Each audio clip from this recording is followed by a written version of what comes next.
बिस्मिल्लाहिर्रहमानिर्रहीम।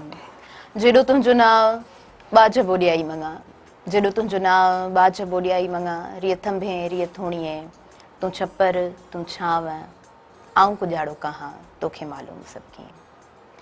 अस्सलाम वालेकुम व्यूअर्स, आऊं आहियां अव्हांजी मेज़बान ताहिरा जो प्रोग्राम ऐं साण खणी मौजूदु आहियां सुबह मेराण। सुबह मेराण में नेक दुआऊं, नेक ख़्वाहिशूं, नेक तमन्नाऊं अव्हां जे लाइ हमेशह हूंदियूं आहिनि त अव्हां शाल जग में सराह हुजो ऐं पंहिंजनि प्यारनि सां हुजो, घर भातियुनि सां हुजो ऐं जेका सिचुएशन आहे, जेका हालात असां ॾिसूं पिया पंहिंजी सिंध जा, अलाह तबारक व ताला खां दुआ आहे त रबिल अवल जो ही महीनो आहे ऐं रबिल अवल जे महीने जी बरकतुनि सां असां जूं ही जेके बि तकलीफ़ूं आहिनि इहे ख़तमु थियनि, असां पंहिंजे घरनि वारा थियूं, असांजा जेके बि सिंधी भाइरा आहिनि। छो त मूंखे न लॻंदो आहे त कंहिं बि फैमिली जे लाइ इहा शइ मुमकिन आहे, इहा शइ ईज़ी आहे त हू कंहिं शेल्टर खे ॻोल्हींदा आहिनि पंहिंजूं नियाणियूं वठी करे, पंहिंजा बचा वठी करे। उनखां अलावा अॼु शुरूआत हिकिड़ी नंढड़ी स्टोरी सां आउं करणु चाहींदसि। छा आहे त स्टोरीज़ जेके आहिनि उहे असां सभिनीनि खे सुठियूं लॻंदियूं आहिनि, पोइ नंढड़ा ॿार हुजनि, वॾा असां हुजूं, मतिलबु स्टोरी जो नालो हूंदो आहे न, थोरो असां जेको आहे अलर्ट थी वेही रहंदा आहियूं त हाणे छा आहे। सो स्टोरी कुझु ईअं आहे, अहिड़ी तरह आहे त जंगल जो बादशाह असांखे ख़बर आहे शींहुं हूंदो आहे। शींहुं जंगल जो बादशाह छो हूंदो आहे? छा उहो वॾो हूंदो आहे? छा उन में इहे सभु पावर्स हूंदा आहिनि, या इहा सिर्फ़ु असांजी थिंकिंग आहे, या उनजो एटीट्यूड आहे? चवंदा आहिनि न, शेर बुखा बि हो त हू जेको आहे न गाह न खाईंदो आहे, त इहा ई ॻाल्हि आहे। बसि उहो एटीट्यूड ऐं बिलीव रखिणो आहे पंहिंजो पाण ते। जॾहिं असां पंहिंजो पाण ते बिलीव करियूं था, इट मीन्स की असां उहो सभु कुझु करे सघूं था जेको असां चाहियूं था।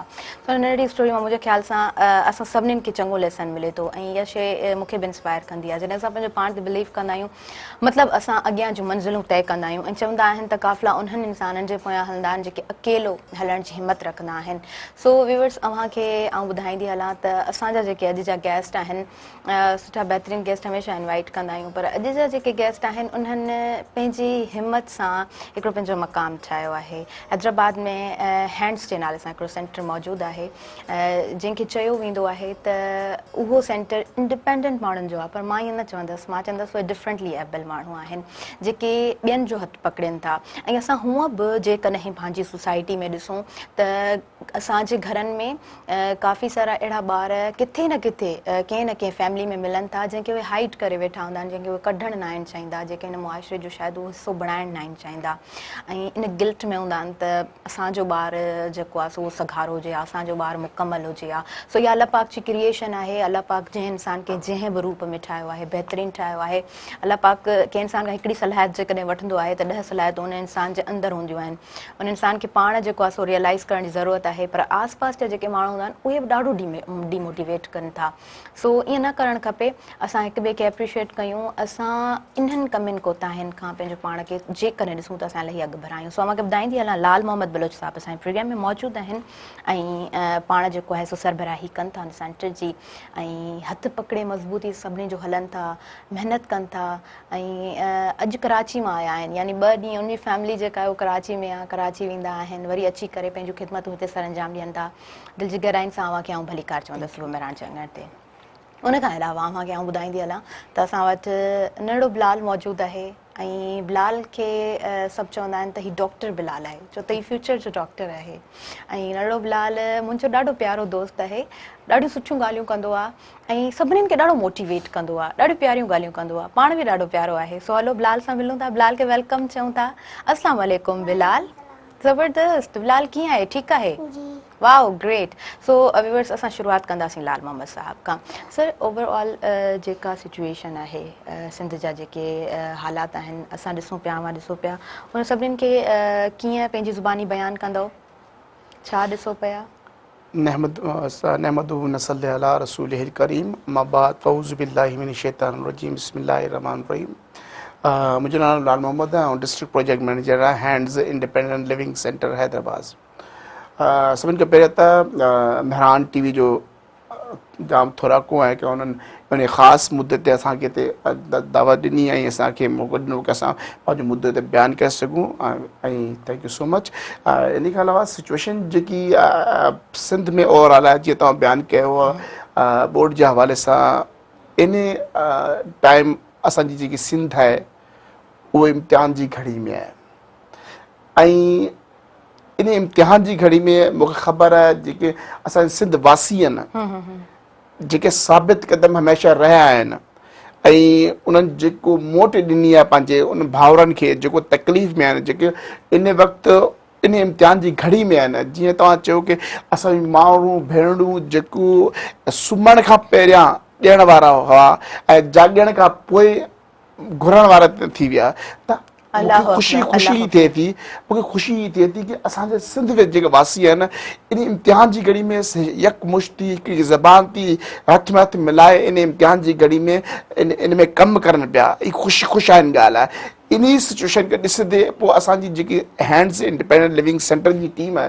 जेकी असांजी 40-45 माण्हुनि जी टीम हिकिड़ी असां ठाही, जेकी 1.5 साल पहिरियां कंहिंजी हेल्प घुरंदा कंहिंजी की अचो ऐं असांजी मदद कयो, ऐं ख़ुदा न ख़ास्ता हू ई ख़्वाब ॾिसंदा, विश कंदा की अलाह ताला असांखे मौत ॾे त असांजी जान छुटे उन ज़िंदगी मां।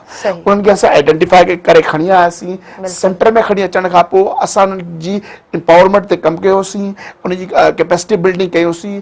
अल्हम्दुलिल्लाह 6 महीने खां पोइ हू पंहिंजे पेरनि ते अची बीठा।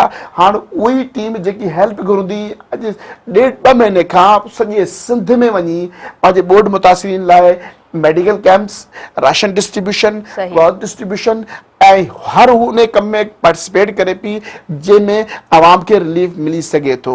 त चवण जो सिर्फ़ु मक़सदु हीअ आहे की थोरी असांजी इन आवाम खे अगरि थोरी मोटिवेशन थोरो सम्झ ऐं थोरी लाइन ॾी वञे न, त असांजी जेकी आवाम आहे सिंध जी, पाकिस्तान जी यकीन माने इन में टैलेंट इंतिहाई टैलेंट आहे। बिल्कुलु बिल्कुलु, ॾाढो ख़ूबसूरती सां तव्हां ॿुधायो। छो त असां जेके बि टेंट सिटी में माण्हू ॾिसूं पिया, वट एवर हू फुटपाथ ते आहिनि, कंहिं स्कूल्स में आहिनि, कंहिं शेल्टर जे हेठि आहिनि, या कंहिं पंहिंजे दोस्तनि यारनि जे घरनि में उन्हनि हींअर पनाह वरिती आहे, ईअं असां चई सघूं था। त उहे मच्छी मानी वारा माण्हू आहिनि, उहे ओताकुनि वारा माण्हू आहिनि, उहे गॾिजाणियूं करण वारा माण्हू आहिनि, पंहिंजनि खे गॾु वठी हलण वारा माण्हू आहिनि। पर उहा ई ॻाल्हि त जॾहिं कुझु बि डिज़ास्टर ईंदो आहे, आया उहो नेचुरल हुजे या मैन मेड डिज़ास्टर हुजे, इंसान ज़ात इलाही हुन में भोगंदी आहे। पोइ असां जेकॾहिं हींअर सिंध जी सूरत हाल ॾिसूं था त असां वटि खोड़ सारा अहिड़ा एग्ज़ाम्पल आहिनि दुनिया में। असां जेकॾहिं कोरोना जी ॻाल्हि करियूं त उन टाइम में चाइना हिकिड़ो मिसाल क़ाइमु कयो, जहिड़े तरीक़े सां हुन पंहिंजे मुल्क खे सलाहियो आहे, उहा असांजे लाइ यानी हिकु साबित क़दमी आहे त असां कहिड़े तरीक़े सां हिन सिचुएशन सां विड़ी सघूं था। सो ओवरऑल असांजा जेके बि वॉलंटियर्स आहिनि, जहिड़े तरीक़े सां कमु कनि पिया, उन्हनि खे असां एप्रिशिएट कंदा आहियूं। ऐं हिन प्रोग्राम में घुराइण जो मक़सदु फ़क़ति इहो हूंदो आहे त असां ॾिसी सघूं त आया असां वटि कहिड़े तरीक़े सां कंहिं कंहिं बुनियाद ते कमु थिए पियो। सो जिते असां ॾिसंदा आहियूं कंहिं बि व्हील चेयर खे माना उन टाइम ते असांजो माइंड किथे न किथे इन ख़्याल में मुब्तला थी वेंदो आहे त शायदि ही नीड बेस वारा माण्हू आहिनि जिन जी असां नीड में हेल्प करे सघूं था। पर ईअं बिल्कुलु न आहे। असां वटि अॼु मिसाल जेको आहे सो कुझु इन तरह आहे त इहे माण्हू ॿियनि जी हेल्प कहिड़े तरीक़े सां कनि था। अच्छा सर, शुरूआति कीअं थी, कीअं कमु स्टार्ट कयो, कहिड़े तरीक़े सां मीटिंग्स थियूं, छा डिसाइड थियो? एक्चुअली अॼु खां 25 साल पहिरियां ॾिसो ज़रूरत एजाज़ जी मां हूंदी आहे, ऐं असां जॾहिं ॿार हुआसीं स्कूल में पढ़ंदा हुआसीं त थोरो रिगार्डिंग पर्सन विद डिसेबिलिटी को अवेयरनेस कोन हुई, एटीट्यूड माण्हुनि जो असांखे हर्ट कंदो। त उन टाइम असां 9th में हुआसीं, असां चयो कुझु करणु खपे। जॾहिं असां चवंदासीं कुझु कंदासीं त सॼा माण्हू असां ते खिलंदा, इवन घर भाती बि असां ते खिलंदा, यानी हाली सघंदा कोन ॻाल्हियूं ऐं वॾी वॾी ॻाल्हियूं कंदा। जज़्बो ॾिसो न, हिकु जज़्बो हूंदो आहे, असां कंदासीं, कुझु करिणो आहे असांखे। त पोइ मूं जावेद रईस ऐं कमरुद्दीन फ्रॉम मीरपुर ख़ासि उन्हनि ई तहरीक शुरू कई। असां चयो असांखे करिणो आहे। हाणे जॾहिं ॿाहिरि निकिरूं त हू पाकिस्तान में हिकु चैरिटी मॉडल आहे, अढाई 500 रुपया वठो ऐं एंटरटेनमेंट कयो। हा, असां इन माइंड जा कोन्हे, असां कुझु करणु चाहियूं था। हाणे शुरू ॾिसो, पहिरियों स्टेप जेको हूंदो उहो काफ़ी कुर्बानियूं घुरंदो आहे, काफ़ी मसइला हूंदा आहिनि। असां वटि सभिनी खां वॾो मसइलो मोबिलिटी जो। ॿार मोबिलिटी जो मसइलो हल कयोसीं, ट्राईसाइकिल वरितीसीं, ॾींहुं राति हुन में मापरान खां मिलणु जुलणु, 25 साल मिलणो आहे, तयारु करिणो आहे। 5-6 साल में असां 5-6 छोकिरा तयारु कया, पर उहो नज़रियाती थी वियो। उहो नज़रियाती माण्हू जीअं जावेद रईस, कमर थी वियो, ॿिया ही छोकिरा थी विया, ही मतिलबु जान लड़ाइण वारा 24 कलाक वारा माण्हू थी विया।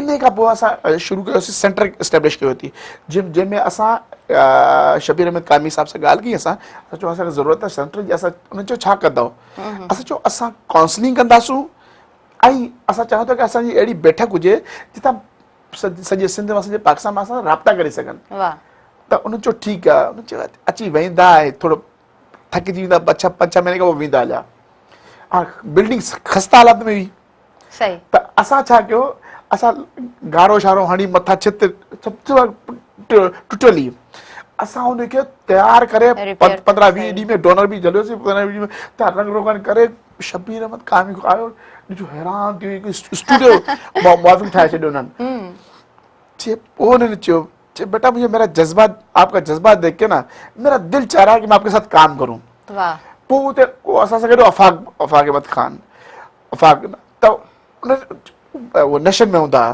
पोइ उन्हनि हिकिड़ी ॿ स्टोरी असांजी लॻायूं उहो क्लिक थी वियूं असांजी स्टोरियूं सही सॼे पाकिस्तान में राब्ता शुरू थी वियो असांजा पोइ असां लकीली 2007 में वियासीं थाईलैंड Okay, स्पोर्ट्स okay. रहण लाइ वियासीं उते उते असीं जॾहिं रसियासीं असां ॻोठाणा माण्हू ख़्वाब इहो कसीं वञूं ॿाहिरि सही हाणे ॿाहिरि वञी पिया हाणे जहाज़ फर्स्ट टाइम वेठासीं वियासीं उते बास्केटबॉल जो टूर्नामेंट स्वर्ण मुल्कल जो उहो रांदि रही असां वियासीं इंडिपेंडेंट लिविंग सेंटर बैंकॉक में पताया में सॉरी पताया वॾो इंडिपेंडेंट लिविंग सेंटर कॉलोनी जेतिरो उन में हर शोबा ज़िंदगी सां तालुक़ रखंदा माण्हू पर्सन विद डिसेबिलिटी आहे व्हीलचेयर ते ऐं असां हैरत ज़दा थी वियासीं उहो माण्हू जेको पंहिंजी नक खां मक्खी कोन थो लॾाए सघे वॾी वॾी पोस्टनि ते CEO थियल आहिनि मैनेजर थियल आहिनि एंकर थियल आहिनि ऐं वॾा स्टूडियो हलाइनि पिया पंहिंजा बिज़नेस करनि पिया त मुंहिंजे लाइ एज़ अ ॻोठाणो वॾी ॻाल्हि हुई त मूं उते जे जेको CEO हुन खां पुछियो मुंहिंजो साईं कुझु पुछणु चाहियां थो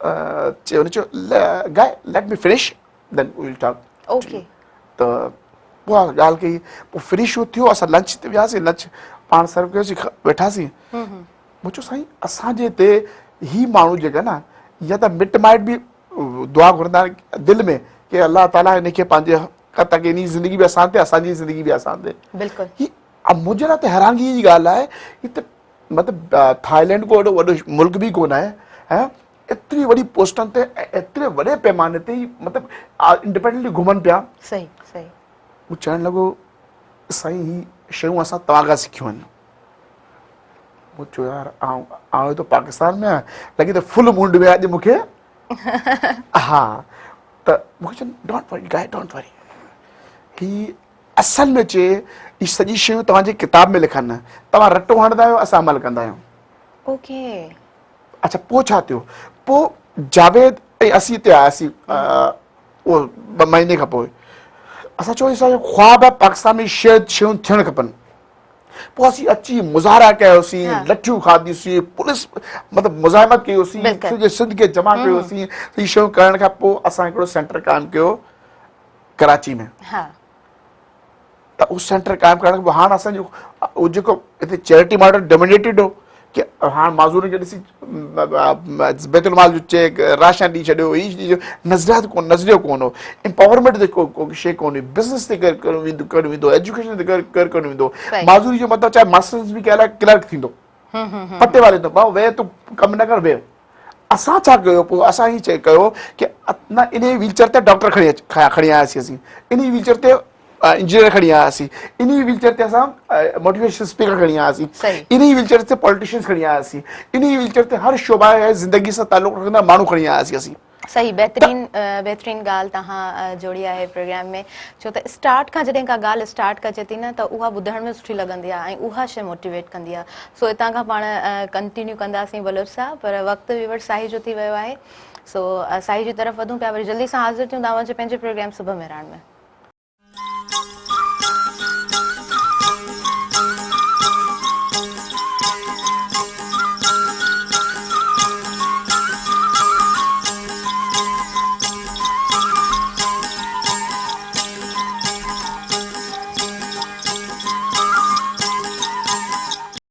वेलकम बैक नाज़रीन सभिनी ॾिसंदड़नि खे आऊं भली कार चवां थी तव्हांजे पंहिंजे घणे सुबुह मेराण में program on the screen live हले पियो इन खां अलावा हिन महिल प्रोग्राम अव्हां फेसबुक ते बि ॾिसंदा आहियो ऐं उनखां अलावा तव्हां बि प्रोग्राम में शामिलु थी सघो था। सो स्क्रीन ते नंबर हली रहियो हूंदो, हिकु दफ़ो आउं अनाउंस कंदी हलां थी 02221028555 तव्हां इहो डायल करे सघो था ऐं असांजे प्रोग्राम में शामिलु थी सघो था। तव्हांजे आस पास जी छा सूरत हाल आहे उहा त तव्हां जोड़ींदा आहियो प्रोग्राम में, पर अॼु स्पेशली आउं इहा रिक्वेस्ट कंदमि त जेकॾहिं तव्हांजे घर में को अहिड़ो ॿारु मौजूदु आहे जेको व्हील चेयर ते आहे, जंहिंखे तव्हां डिसेबल सम्झो था पर उहो डिफरेंटली एबल आहे, त तव्हां उहो बि असां सां शेयर करे सघो था ऐं तव्हां पंहिंजे आस पास जी यकीनन सूरत हाल असां सां शेयर करियो था। असां चाहियूं था त अव्हां जो असां आवाज़ु बणिजी सघूं। व्यूअर्स, अव्हांखे आउं ॿुधाईंदी हलां त doctor Sanjana Sadhwani speech therapist आहिनि, असांजे प्रोग्राम में पाण मौजूदु आहिनि। हैंड इंडिपेंडेंस लिविंग सेंटर में पाण पंहिंजूं ख़िदमतूं सर अंजाम ॾियनि थियूं ऐं हुननि सां ॻाल्हाईंदासीं, हुननि खे वेलकम चऊं था। अस्सलाम वालेकुम। वालेकुम अस्सलाम। कीअं आहियो तव्हां? ठीकु आहियो? अल्हम्दुलिल्लाह ठीकु ज़बरदस्त। अच्छा, हिन टाइम में जहिड़े तरीक़े सां सिचुएशन आहे उन हवाले सां ई पाण ॻाल्हाईंदासीं। सिंध जी सूरत हाल जेका आहे कहिड़े तरीक़े सां कमु हले पियो ऐं उनमें तव्हांजो छा रोल आहे, केतिरो वर्क करे चुका आहियो? जी, आउं 4 साल खां वर्क करां पई स्पीच थेरेपी में ऐं पंहिंजे सिंध में ॾाढी जेको हालात आहिनि की अवेयरनेस कोन्हे। फस्ट ऑफ ऑल अवेयरनेस आहे ई कोन। स्पीच थेरेपिस्ट मीन्स हाणे हैदराबाद या कराची जहिड़े शहरनि में ख़बर पए थी, उहो बि 100 मां 50%। ऐं बाक़ी जेको विलेज टाइप आहिनि उते त स्पीच थेरेपिस्ट जो मतिलबु ई कोन्हे ख़बर छा आहे। त उन हिसाब सां अवेयरनेस अगरि ॾिजे त पोइ स्पीच थेरेपी जेको आहिनि स्पीच थेरेपी नीड में जेको आहिनि हेयरिंग इम्पेयर जेको आहिनि जंहिंखे स्पीच थेरेपी जी नीड आहे, अगरि स्पीच थेरेपी पाण टोटली अगरि कराऊं ना 3 to 4 मंथ में हू आवाज़ हुननि जो अची सघे थो, जीअं मामा बाबा चइणु स्टार्ट करे सघनि प्रॉपर वे में जेकॾहिं अगरि प्रॉपर वे में उन सेशन वठे वञनि। अगरि असां सेशन कंप्लीटली वठूं ना त हुनमें जाम खां फ़र्क़ु पई सघे थो। माना जेको बिल्कुलु स्पीच डिसऑर्डर पर्सन आहिनि हू ॻाल्हाए सघनि था। वाओ, बहितरीन। माना प्रॉपर वर्क करण जी ज़रूरत आहे, असां वटि उहा अवेयरनेस कोन्हे का। ऐं जेकॾहिं अहिड़ो को ॿारु असांजी फैमिली में पैदा थिए थो त उनखे जेको आहे सो हिकिड़ो माना मां उहा ई ॻाल्हि कंदी आहियां त थोरो इंसान में रिग्रेट अची वेंदो आहे त काश ईअं न हुजे हा, पर उहो काश वर्ड काश ई हूंदो आहे। तव्हां हुनखे चेंज करे सघो था, इन शइ जी ज़रूरत आहे असांजी सोसाइटी में। संजना ईअं ई आहे। अच्छा, असां बिलाल सां बि ॻाल्हाईंदासीं। बिलाल, तव्हां मूंखे ॿुधायो ठीकु लॻा पिया आहियो? ज़बरदस्त। अच्छा बिलाल, तव्हां स्टडी करियो पिया, स्टडी जे हवाले सां छा चवंदव? ऐं ॾिसो न असांजी सिंध में हींअर फ्लड जी कहिड़ी सिचुएशन आहे, पोइ उन में स्कूल वञो पिया, कीअं स्टडी हले पई, ॿुधायो तव्हां। अस्सलाम वालेकुम, मेरा नाम बिलाल है और मैं हैंड्स इंडिपेंडेंस लिविंग सेंटर से आया हूँ। मैं ये कहना चाहता हूँ जो आजकल के हालात हैं, बिलाल खे सिंधी बि ईंदी आहे व्यूअर्स, ऐं बिलाल ॾाढी प्यारी सिंधी ॻाल्हाईंदो आहे, सो असां बिलाल सां अॼु सिंधी में ॻाल्हाईंदासीं। अस्सलाम वालेकुम, मेरा नाम बिलाल आहे ऐं मां हैंड्स इंडिपेंडेंस लिविंग सेंटर मां आयो आहियां ऐं असां माज़ूर अफ़राद हिते स्कूल असां पंहिंजो सेंटर ठाहियो आहे हैंड्स इंडिपेंडेंस लिविंग सेंटर। उन में असां पढ़ूं लिखूं पिया ऐं असां मां डान हाई स्कूल बि वेंदो आहियां ऐं मां उतां खां बाद सेंटर बि वेंदो आहियां। ऐं मां इहो त चवणु चाहियां माण्हुनि खे हाणे इहो विहण ऐं सुम्हण जो वक़्तु न आहे, उथण जो वक़्तु आहे। अचनि हाणे असां सां गॾु इहो कमु कनि, जेको असां था कयूं उहे बि असां वांगुरु कमु कनि। जीअं मां वांगुरु घरनि में बिलाल वेठा आहिनि, उन्हनि खे तव्हां सो घरनि खां ॿाहिरि कढियो, उन्हनि खे बि असां वांगुरु कमु कयो। जीअं असां मेडिकल कैंप खोली आहे उहे बि ईअं ई कनि जीअं असां पिया कमु कयूं। कीअं वेंदा आहियो जॾहिं कैंप में वञो था त पोइ कहिड़े तरीक़े सां कमु थींदो आहे, जेको तव्हां ॾिठो आहे तव्हां थोरो असांखे ॿुधायो, उते कहिड़ा ॿार आहिनि, कीअं जेको आहे सो कमु थिए थो, कहिड़े तरीक़े सां उन्हनि खे मेडिसिन मिलंदियूं आहिनि? जी, असां हिते ॿ टे डॉक्टर बि खोलिया आहिनि, डॉक्टर बि आहिनि असांजा। ऐं असां हिते मेडिकल कैंप पहिरियों त जामशोर ऐं फाटक आहिनि उते बि खोली हुई ऐं असां हाणे पंहिंजे हैंड्स में बि खोली हुई। अच्छा, ज़बरदस्त ज़बरदस्त। अच्छा, माना बिलाल तव्हां ईअं सम्झो था त जेकॾहिं असां वटि अवेयरनेस अची वञे त खोड़ सारा बिलाल अहिड़ा घरनि में मौजूदु हूंदा, उन्हनि खे ॿाहिरि कढण जी ज़रूरत आहे ऐं जेकॾहिं उहे ॿाहिरि निकिरी वेंदा त असांजो पाकिस्तान चेंज थी सघे थो। जी, बिल्कुल थी तो थिए। ज़बरदस्त, बहितरीन, ॾाढो बहितरीन मैसेज आहे बिलाल जो। अच्छा बिलाल, जेका हींअर सिचुएशन आहे जहिड़े तरीक़े सां पाण ॿोॾि मुतासिरीन ॾिसूं था पिया, उन्हनि ॿारनि जे लाइ तव्हां छा चवणु चाहींदव? छो त तव्हां जॾहिं कैंप में वञो था त काफ़ी अहिड़ा ॿार आहिनि जेके बिलाल सां बि त मिलंदा हूंदा न? जी, मां उन्हनि जे बारे में इहो त चवणु चाहियां त उन्हनि खे बि तव्हां तालीम हासिलु कयो, उन्हनि खे बि लिखायो पढ़ायो। असां जीअं असांजी लाइफ आहे उन्हनि जी बि ईअं ई थिए। उहे ॿार असांजे पाकिस्तान जा मुस्तक़बिल आहिनि। वाओ, ज़बरदस्त, बेहतरीन, ॾाढो बेहतरीन मैसेज। माना हेतिरे नंढे ॿार जी जेकॾहिं इहा सोच आहे त असां जेको आहे सो तालीम जो वेपन खणी करे, हिकिड़ो हथियार खणी करे जेकॾहिं अॻियां निकिरूं था त यकीनन असां तब्दीली जे तरफ़ वधूं था। अच्छा, असां जेको आहे सो डॉक्टर संजना सां थोरो पुछंदासीं स्पीच थेरेपिस्ट जे हवाले सां। अच्छा डॉक्टर संजना, जॾहिं तव्हां वञो था पिया कैंप्स में, त उते छा तव्हां अहिड़ा केसिस ॾिठा आहिनि, अहिड़ा ॿार ॾिठा आहिनि, कीअं आइडेंटिफाई कयो था, उन्हनि जे पेरेंट्स सां कीअं ॻाल्हायो था, ऐं छा था सम्झो त अवेयरनेस असां वटि कीअं अची सघे थी, कीअं मुमकिन आहे? जी, अवेयरनेस जी ॻाल्हि आहे। अगरि पाण एज़ अ प्रेगनेंसी में ई मदर खे इन ॻाल्हि जो अवेयरनेस जी इरेज़र्स थींदा आहिनि हैंड्स में, डॉट्स थींदा आहिनि, त उनजो मतिलबु इहो हूंदो आहे ॿार जी स्पीच में डिसऑर्डर पर आहे, कुझु न कुझु मसइलो आहे। बट डॉक्टर्स जेको गाइनी जा हूंदा आहिनि उहो अवेयरनेस नथा ॾियनि। माना अगरि स्पीच थेरेपी तंहिं टाणे कराईंदा आहिनि जॾहिं 4 खां 5 ईयर जो हूंदो आहे। अगरि मोस्टली स्टार्टिंग खां ॿुधाए छॾनि हिन खे स्पीच डिसऑर्डर आहे 1 खां 2 ईयर्स में, त पोइ हू ज़्यादा बेटर थी सघे थो। जैसे अगरि 4 खां 5 ईयर में अचनि था त 1 वर्ड ते अचनि था, जीअं मानी, पाणी। अगरि 2 खां 3 ईयर्स में अची था वञनि त हू पाण नॉर्मल जीअं ॻाल्हायूं पिया तंहिं नमूने ॻाल्हाईंदा आहिनि। ऐं कैम्प्स जी ॻाल्हि थी वई, कैम्प्स में त इलाही अहिड़ा ॾिठा आहिनि जेको असां माना अगरि कैम्प्स में मेडिसन वग़ैरह ॾींदड़ खे ई ॾिठा आहिनि, माना परियां परियां खां अचनि जंहिंमें स्पीच डिसऑर्डर आहे, ऐं उनजी अवेयरनेस असां पंहिंजे सेंटर ते बि वठी आया आहियूं। ऐं हुनखां अलावा अगरि कोई ॿी डिसेबिलिटी आहे त हुन लाइ असां व्हील चेयर्स वग़ैरह बि ॾिनियूं आहिनि सेंटर जी तरफ़ सां। सही, ज़बरदस्त, बेहतरीन। माना व्यूअर्स, असां इहो चई सघूं था त असांजे माण्हुनि में कोई अहिड़ो इंसानु कोन थो अची पैदा थिए जेको उन्हनि खे उत्साह ॾिए, जेको उन्हनि खे ॿुधाए सघे त तव्हां जी फैमिली में जेकॾहिं को अहिड़ो डिसऑर्डर आहे, जेकॾहिं को अहिड़ो ॿार पैदा थी वञे थो त उनखे असां कढी सघूं था ऐं उन में बि सलाहियतूं पैदा करे सघूं था। सो वधीक पाण लाल मोहम्मद साहब खां पुछंदासीं, सर कैंपेनिंग जे हवाले सां तव्हां थोरो असांखे ॿुधायो त कहिड़े तरीक़े सां तव्हां कैंपेनिंग खे ॾिठो आहे, ॿारनि जे हवाले सां ॿुधायो कहिड़े तरीक़े सां तव्हां हुननि में डिसऑर्डर्स ॾिठा आहिनि, ऐं छा था सम्झो छा जी कमी आहे असांजी सोसाइटी में? एक्चुअली आउं थोरो ज़िक्र कंदुसि। जीअं असां सेंटर्स जी ॻाल्हि था कयूं पिया, असीं जेको असांजी टीम तयारु थी उन जी ॻाल्हि था कयूं था, जंहिंजे सरी सहरियो वञे थो। जे पाकिस्तान जी पहिरीं ऑर्गेनाइज़ेशन थी हथ थामियो पर्सन विद डिसेबिलिटीज़ जो कि तव्हां असां तव्हां सां गॾु आहियूं। जीअं फॉरेन में थींदो आहे, काफ़ी कंपनियूं हथु थामींदियूं आहिनि, पर पाकिस्तान में वाहिद ऑर्गेनाइज़ेशन हैंड्स पाकिस्तान जे 5 साल पहिरियों हथु थामियो कि असां डिसेबिलिटी खे एज़ अ सब्जेक्ट वठूं था। सही त ऐं थोरा को डॉक्टर शेख तनवीर अहमद साहब जो ऐं डॉक्टर बिल्लू साहब जो, उन्हनि पाकिस्तान में डिसेबिलिटी जो रेवोल्यूशन खणी आया। ॾिसो, अॼु अगरि बिलाल वेठो आहे, अॼु अगरि मतीन वेठो आहे, बिलाल हू शख़्स हो जंहिंखे माशरो मुर्दा तसवुरु करे छॾियो। उन बिलाल जी 24 कलाक जी ज़िंदगी में अटेंडेंट लाज़मी हो। पंहिंजो फादर बिलाल खे 24 कलाक पाण सां गॾु रखी खाइण पीआरण कंदो।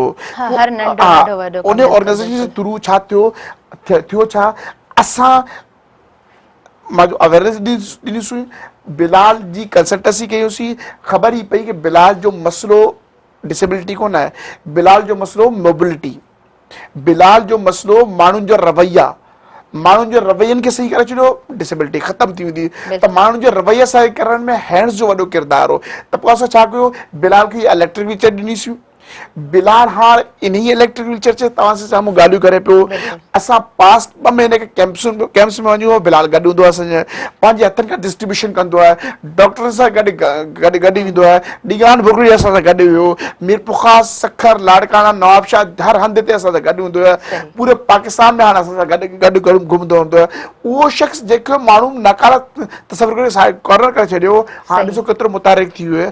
मक़सदु छा आहे? हाणे ॾिसो, हाणे सिचुएशन अचूं था फ्लड जी। असां जॾहिं IDPs ते आया, तव्हां तसवुरु कोन करे सघंदो उनजी कंडीशन छा हुई। असां जॾहिं सिचुएशन ॾिसी पाण में असां वेठासीं, असां चयो असां सुबुह 9 खां 8:30 खां 3 बजे ताईं कमु कंदासीं, 3 खां पोइ फ्लड वारनि लाइ कमु कंदासीं, पोइ असां राति वञे ताईं असीं कमु कंदा आहियूं। छा थियो, पोइ जॾहिं असां विज़िट कयोसीं, उते हर कैम्प में 20-25 छोकिरा छोकिरियूं पर्सन विद डिसेबिलिटी जी सजना हींअर ॻाल्हि की अवेयरनेस न थियण जे करे हाणे अच्छा मतलब हिक कैंप में तव्हां एतिरो तादाद ॾिसो पिया? ॾिसूं पियासीं पोइ असां छा कयो असां व्हीलचेयरूं वॾी तादाद में खणी वियासीं हाँ, हाँ, हाँ। ॾिसो हाणे व्हीलचेयर जेको कॉन्सेप्ट आहे असांजे माशरे में ॿुधाइण जी ज़रूरत इहा आहे ही व्हीलचेयर असल में व्हील हर माण्हू इस्तेमालु कंदो आहे एग्जैक्टली तव्हां फोर व्हील इस्तेमालु कंदा आहियो पंहिंजे पेर खां ब्रेक हणंदा आहियो असीं फोर व्हील इस्तेमालु कंदा हथ खां ब्रेक हणंदा आहियूं Exactly.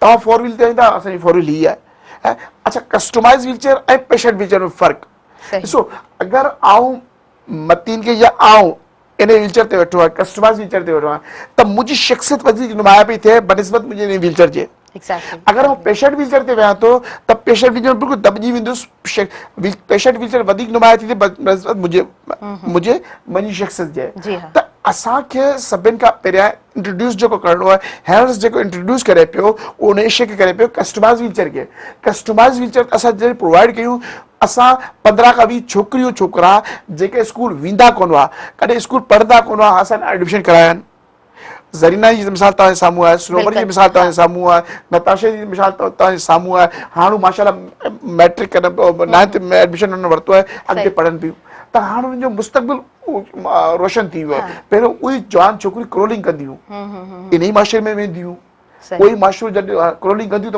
माण्हू खलजनि था हाणे उहे छोकिरियूं बाहिर फ़ख्र थी वियूं आहिनि हाणे उहे छोकिरियूं मोटिवेशन ॾियनि पियूं ॿी छोकिरियुनि खे त चवण जो मक़सदु सिर्फ़ु असां अवेयरनेस ॾियूं माशरे में रवैया सही करियूं डिसेबिलिटी कुझु कोन आहे असां डिसेबिलिटी खे ग्लैमराइज़ कयो आहे ॾिसो जॾहिं ताईं असीं ग्लैमराइज़ कोन कंदासूं जॾहिं ताईं असां उन शइ में कोन खणी ईंदासीं जीअं इंटरनेशनली हूंदो आहे त माण्हू तरस खाईंदा बिल्कुलु बिल्कुलु तॾहिं तेसि ताईं माण्हू बिलाल जे टैलेंट जी ख़बर कोन पवंदो तेसि ताईं मतीन जे टैलेंट जी ख़बर कोन पवंदो तेसि ताईं उमर जे टैलेंट जी ख़बर कोन पवंदो हाणे ॾिसो हेतिरी हैदराबाद में वेरी फर्स्ट टाइम असांजो जेको उमर आहे हाणे 24 तारीख़ ते वञे पियो प्रीमियर लीग रांदि रहण वञे व्हीलचेयर ते प्रीमियर लीग में रांदि रहण वञे पियो ही वॾी सादत जी ॻाल्हि आहे पहिरियां उमर जे बारे में कंहिंखे ख़बर कोन हुई हाणे सेंटर्स आया अवेयरनेस आई बिलाल उमर जे टैलेंट जो ख़बर पियो हाणे वञी प्रीमियर लीग रांदि रहण वञे पियो नो डाउट सर बहितरीन तव्हां ॻाल्हि कई आहे त असां जेको आहे सो नीड बेस ते न आहियूं हलंदा माना असां जेकॾहिं ॾिसूं था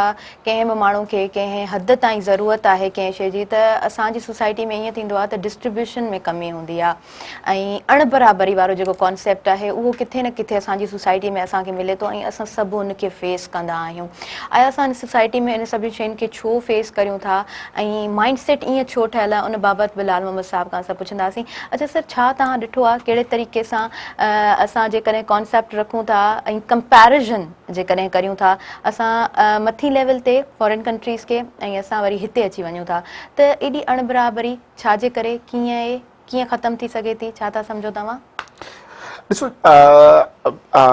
2 महीना पहिरियां असां जेकी सॼी हिस्ट्री पढ़ीसीं डिसेबिलिटी मूवमेंट जी त अमेरिका जी पढ़ीसीं 18वीं सदी में जहिड़ा हालात इन टाइम हिते आहिनि न 18वीं सदी में उते हुआ इट मीन्स असां 2 सदियूं पोयां आहियूं उन्हनि खां 2 सदियूं पहिरियां 18वीं सदी में पर्सन विद डिसेबिलिटी मुज़ाहिरा कंदा हुआ 18वीं सदी में हू चवंदा हुआ कि रैम्प्स ठाहियो 18वीं सदी में हू चवंदा हुआ कि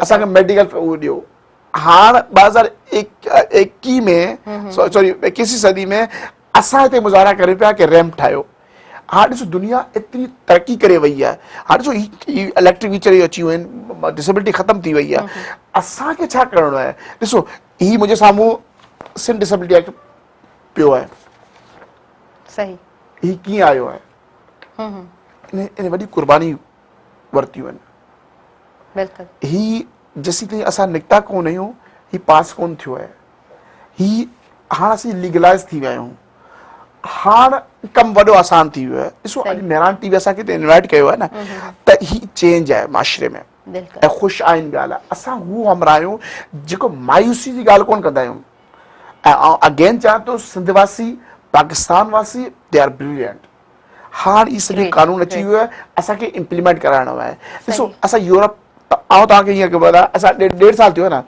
मूंखे फ्रांस मां इंडिया मां नेपाल मां अच्छा लाल मोहम्मद साहब पाण हितां खां ई कंटिन्यू कयूं था माफ़ कजो वक़्तु साईअ जो थी वियो आहे सोसाइटी जी तरफ़ वधूं पिया अव्हां काॾे न वञिजो ॾिसंदा रहिजो अव्हांजो पंहिंजो प्रोग्राम सुबुह में रहण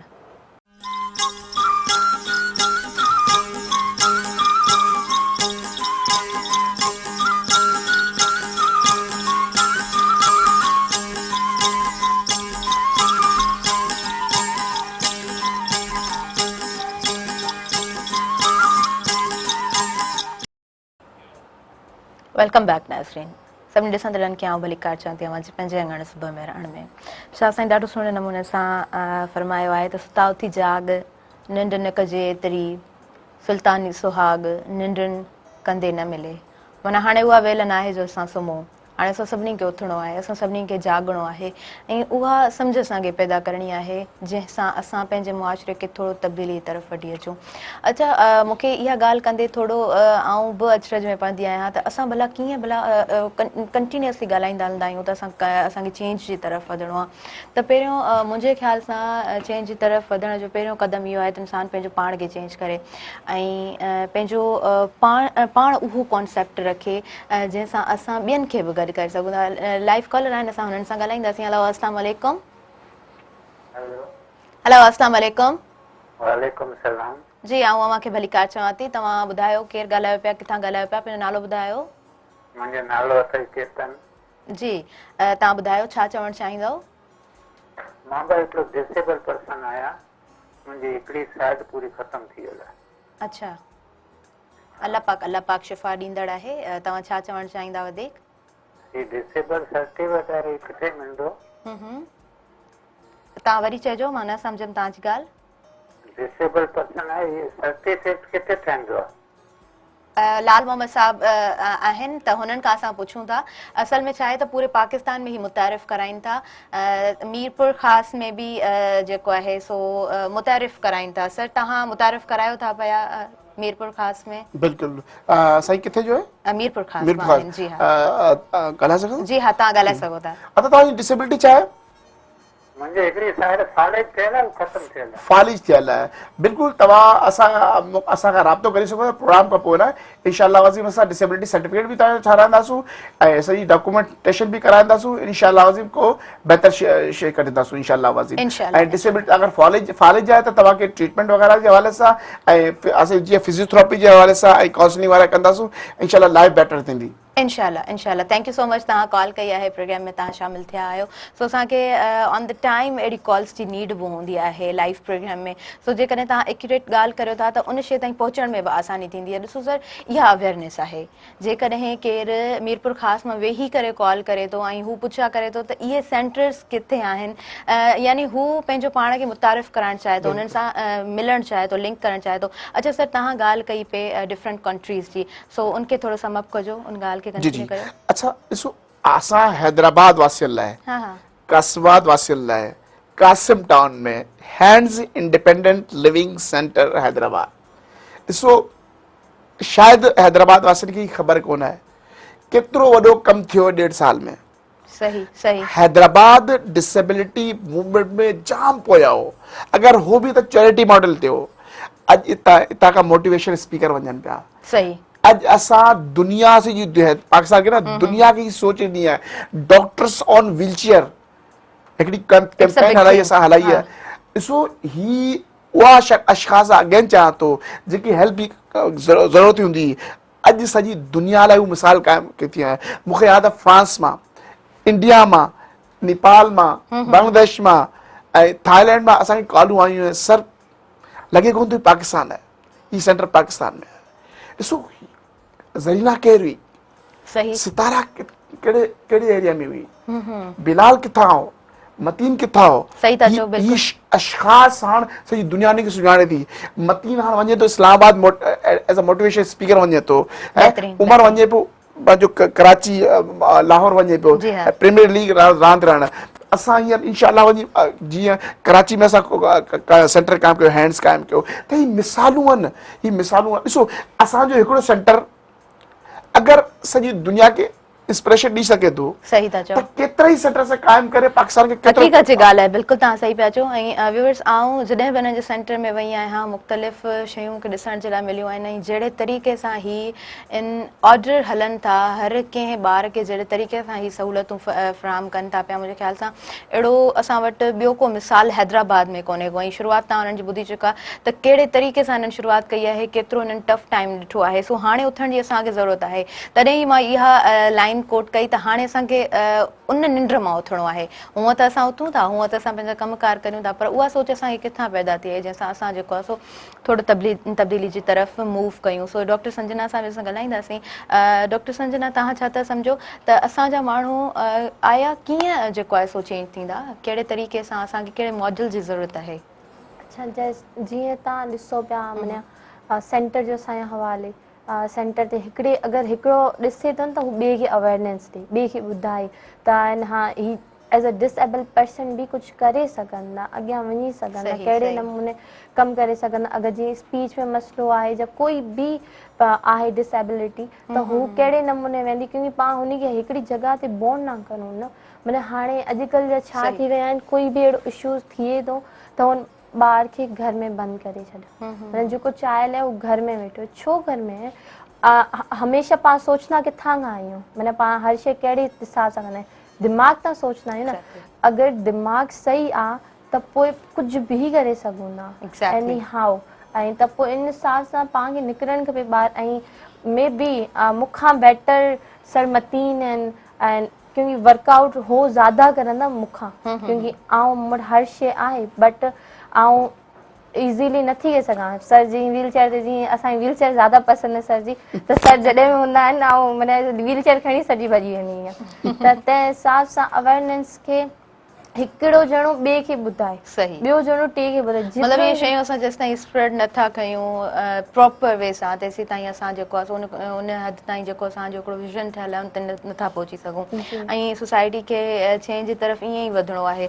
चवंदा आहिनि न त कड़ी कड़ी मिली करे ज़ंजीर थींदी आहे, ऐं उहा जेका मज़बूत ज़ंजीर हूंदी आहे उनखे कोई टोड़े न आहे सघंदो। त बसि इहो ई मिसाल आहे त असांखे जेको आहे न शयुनि खे स्प्रेड करिणो आहे ऐं प्रॉपर वे सां। चवंदा आहिनि त तव्हां वटि जेका इंफॉर्मेशन आहे उहा जेकॾहिं प्रॉपर आहे त तव्हां जेको आहे सो बहितरीन तरीक़े सां अॻियां हली सघो था, पर जेकॾहिं प्रॉपर न आहे त उन इंफॉर्मेशन खां बहितर आहे त तव्हां वटि उहा नॉलेज न हुजे ऐं तव्हां उहा नॉलेज न ॾियो। सो असां जेको आहे सो बिलाल सां बि हाणे ॻाल्हाईंदासीं। बिलाल, तव्हां ॿुधायो, हिते वेही करे बिलाल तव्हां उन्हनि ॿारनि खे छा मैसेज ॾींदा जेके स्क्रीन ते तव्हांखे ॾिसनि पिया, जेके जीअं तव्हां चओ था न मूं जहिड़ा बिलाल घरनि में मौजूदु आहिनि, त उन्हनि जे लाइ बिलाल छा चवंदो? जी, मां इहो त चवणु चाहियां उन्हनि जे लाइ त उहे ई माना की जीअं की असां कमु पिया कयूं उहे बि ईअं ई करनि। मुंहिंजो इहो ई मैसेज आहे उन्हनि खे त अचनि असां सां मिली कमु करनि, जीअं असां पिया कयूं उहे बि ईअं कनि। ठीकु आहे, उहे त बिलाल तॾहिं अची करे कमु कंदा जॾहिं उहे घर खां निकिरंदा। ऐं कहिड़ो स्टेप आहे, कहिड़े तरीक़े सां हू पंहिंजे घर खां निकिरनि, ऐं तालीम जे हवाले सां छा चवंदा? मां इहो त चवणु चाहियां जंहिंखे उन्हनि जा पेरेंट्स आहिनि उन्हनि खे तव्हां चओ, उन्हनि खे उहे जेको मुंहिंजो लाइव ॾिसे थो उन्हनि खे तव्हां चओ त उन्हनि खे घरनि खां ॿाहिरि कढीनि, उन्हनि खे हैंड्स इंडिपेंडेंस लिविंग सेंटर में खणी अचनि, उन्हनि खे तालीम हासिलु कराइनि। वाह वाह, ज़बरदस्त, एॾो बहितरीन मैसेज आहे बिलाल जो त तव्हां जेको आहे सो लिंक में अचो। चवंदा आहिनि न इंसान जॾहिं जेको आहे सो लिंक जोड़ंदो आहे कंहिंसां त पोइ इंसान खे जेको आहे न घणियूं शयूं हूंदियूं आहिनि जिनखे हू मुतारिफ़ कराईंदो आहे। सो इहा ई ॻाल्हि आहे त हिकिड़ी सलाहियत जेकॾहिं वञे थी त उन इंसान में हिडन कुझु आहे, ऐं जेको लिकियल छुपियल आहे न उहो हिकिड़ो ख़ुदा जी ज़ात खे ख़बर आहे ऐं ॿियो उन इंसान खे पाण खे ख़बर आहे। उनजी जेके फैमिली मेंबर्स आहिनि न उन्हनि खे बि उन शइ जी ख़बर न हूंदी आहे। सो इहा ई ॻाल्हि आहे त इंसान जेकॾहिं स्टार्ट करे थो पाण ते बिलीव करणु त उहो किथे न किथे पंहिंजो हिकिड़ो विज़न ठाहे सघे थो, हुन विज़न ताईं पहुची बि सघे थो। ऐं ज़िंदगी जेका आहे न उनजी बहितरीन ॻाल्हि इहा हूंदी आहे त तव्हां जी ज़ात मां, तव्हां जे हुजण सां कंहिंखे जेको आहे सो जेकॾहिं कंहिंजी लाइफ तब्दील थिए थी, कंहिंखे कुझु बहितरीन मिले थो त उहो तव्हांजी ज़िंदगी जो हिकिड़ो बहितरीन पहलू आहे ऐं तव्हांजे हुजण जी बि उहा जेको आहे न हिकु बहितरीन मिसाल क़ाइमु थिए थी। अच्छा लाल मोहम्मद साहब, तव्हां ॿुधायो हिन टाइम में केतिरनि ॿारनि खे जेको आहे सो तव्हां व्हील चेयर्स डिस्ट्रीब्यूट कयूं आहिनि, ऐं छा था सम्झो केतिरी फैमिलीज़ आहिनि जिन जे ज़हननि में इहा शइ आई आहे त न असांजो ॿार बि कुझु करे सघे थो, अहिड़ा के मिसाल जेके हिन टाइम में तव्हां ॾिठा हुजनि? अच्छा, जीअं संजना जी ॻाल्हि कई, इंसान जेको आहे न, इंसान 99.9 जेको एफर्ट्स कंदो उहो थ्रू माइंड कंदो आहे। नो डाउट। सिर्फ़ु सम्झण जी थोरी ज़रूरत आहे। ॾिसो हाणे जी सिचुएशन हिते आहे कि असांजे हिते जीअं असां अक्सर ॻाल्हि कंदा आहियूं हैदराबाद में 2.5 लख पर्सन विद डिसेबिलिटी आहिनि, सिंध में 90 लख आहिनि, पाकिस्तान में 3.5 करोड़ वधीक आहिनि। त ॾिसो उहे विज़िबल कोन आहिनि। ऐं सची ॻाल्हि आहे, असीं ॿुधायूं कि अगरि सिर्फ़ु असां पंहिंजो किरदारु वधीक न हर माण्हू पंहिंजो ज़िमेदारी पूरी करे हाँ सही ऐं इन्हनि हमराहनि खे सिर्फ़ु इंडिपेंडेंट लिविंग सेंटर ते खणी अचनि। असल में थियो छा थो, असांजा जेका मासिस आहिनि, असांजी जेका आवाम आहे, हू डॉक्टर न वटि इन्हनि खे खणी ईंदा आहिनि। ॾिसे, पेशेंट ऐं डिसेबिलिटी में फ़र्क़ु आहे। पेशेंट जो हूंदो आहे हू टेम्पररी हूंदी आहे, डिसेबिलिटी परमानेंट आहे। सही परमानेंट आहे। अच्छा, हाणे छा थींदो आहे, सॉरी हिकिड़ी ॻाल्हि, डॉक्टर अगरि मुंहिंजी ॻाल्हि ॿुधनि पिया त हू फोकस थींदा आहिनि सिर्फ़ु पैसे ते। ऐं रिक्वेस्ट की कंदुसि, ॾिसो पैसो तव्हां हर जॻह कमाए सघो था, डिसेबिलिटी खे चेक करे उन्हनि खे पेरेंट्स खे रियलिटी ॿुधायो। जॾहिं डॉक्टर जो कमु ख़तमु थी वेंदो आहे, असां इंडिपेंडेंट लिविंग सेंटर वारनि जो कमु शुरू थी वेंदो आहे। मिसाल जे तौर ते अॼुकल्ह तव्हां ॾिसो त यंग छोकिरा विलियूं हणंदा आहिनि गाॾियुनि ते, मोटरसाइकिल ते, या एक्सीडेंट थींदा आहिनि। मोस्टली छा थींदो आहे, जॾहिं हू ख़ूबसूरत जवान पाकिस्तान जा मेमार विलियूं हणंदा आहिनि, एक्सीडेंट थींदो आहे, स्पाइनल कॉर्ड इंजरी थींदी आहे, अल्लाह हिकिड़ो शख़्स जेको ख़ूबसूरत घुमण फिरण में पढ़े लिखे पियो, सॼे माशरे में जो अखि जो तारो आहे, यकायक बेड ते अची वेंदो आहे ऐं यूरिन इंस्टिट्यूट कंट्रोल में कोन थींदो आहे, उहो शख़्स जी हालत सिचुएशन छा थींदी आहे? उहो शख़्स विदिन बेड सॉर थी वेंदा आहिनि, विदिन 4 to 5 months एक्सपायर थी वेंदो आहे। असांजो सेंटर छा चवंदो आहे, तव्हां कुझु न कयो, सिर्फ़ु असांखे इतला ॾियो, असांजी गाॾी वेंदी हुनखे खणी वेंदी, विदिन 2 to 3 months उहो लाइफ में वापसि अची वेंदो। सही सही डॉक्टर ऑपरेशन मसइलो वधीक ख़राब थी वेंदो आहे अवेयरनेस न थियण जे करे। ऐं ईअं केतिरियूं ॾिसो, स्टीफन हॉकिंस जी अक्सर ॻाल्हि कंदा आहियूं। स्टीफन हॉकिंस तसवर कयो, अगरि पाकिस्तान में हुजे हा त स्टीफन हॉकिंस ठही सघे हा? बिलाल स्टीफन हॉकिंस थी सघे थो, जीअं तव्हां चई ॻाल्हि कई न, बिलाल डॉक्टर बिलाल, बिल्कुलु डॉक्टर बिलाल इरादो करे छॾियो मूंखे डॉक्टर ठहिणो आहे त डॉक्टर ठही वेंदो। स्टीफन हॉकिंस माण्हू हिते ठाहिण लाइ असांखे पंहिंजा रवैया थोरा चेंज करणा पवंदा, सही था चओ। असांखे स्पेस ॾियणो पवंदो। जेको जुमला थींदा आहिनि कि ये तो भाई सब कुछ कर सकते हैं, भाई इंसान तो हर चीज कर सकता है, सही है ना? जिस तरह आम बंदा सोचता है ये भी तो कोई दूसरी मखलूक तो नहीं है। देखिए, इन बच्चों ने क्या साबित क्या किया, 1.5 साल में कराची में, 5 साल में सॼी दुनिया फॉलो करे पई। अॼु कोरिया मां अलाए किथे किथे डेलीगेशन अचनि पिया, ही ॿाहिरि मुल्क में पंहिंजो एक्सचेंज प्रोग्राम करनि पिया, लाहौर में करनि पिया। वरना असांजी डिसेबिलिटी मूवमेंट सिर्फ़ु लाहौर में ई हुई। मूंखे यादि आहे 25 साल पहिरियां असां वेंदा हुआसीं, असां चवंदा हुआसीं यार पाकिस्तान आहे पर लाहौर में बिल्कुलु तव्हां बिल्कुलु सही चओ पिया त उन शइ खे मुतारिफ़ कराइण जी ज़रूरत आहे, माना इहो कॉन्सेप्ट अॻियां ताईं पहुचाइण जी ज़रूरत आहे। ॾाढो बहितरीनु। व्यूअर्स, वक़्तु साई जो थियो आहे, बिलाल खे असां थैंक यू चवंदासीं। Bilal, thank you so much, तव्हां आया आहियो असांजे प्रोग्राम में, ॾाढियूं सुठियूं तव्हां ॻाल्हियूं कयूं आहिनि। सो व्यूअर्स, हाणे ब्रेक जी तरफ़ वधूं पिया, जल्दी सां हाज़िर थियूं था अवां जो पंहिंजे प्रोग्राम सुबुह मेहरान में।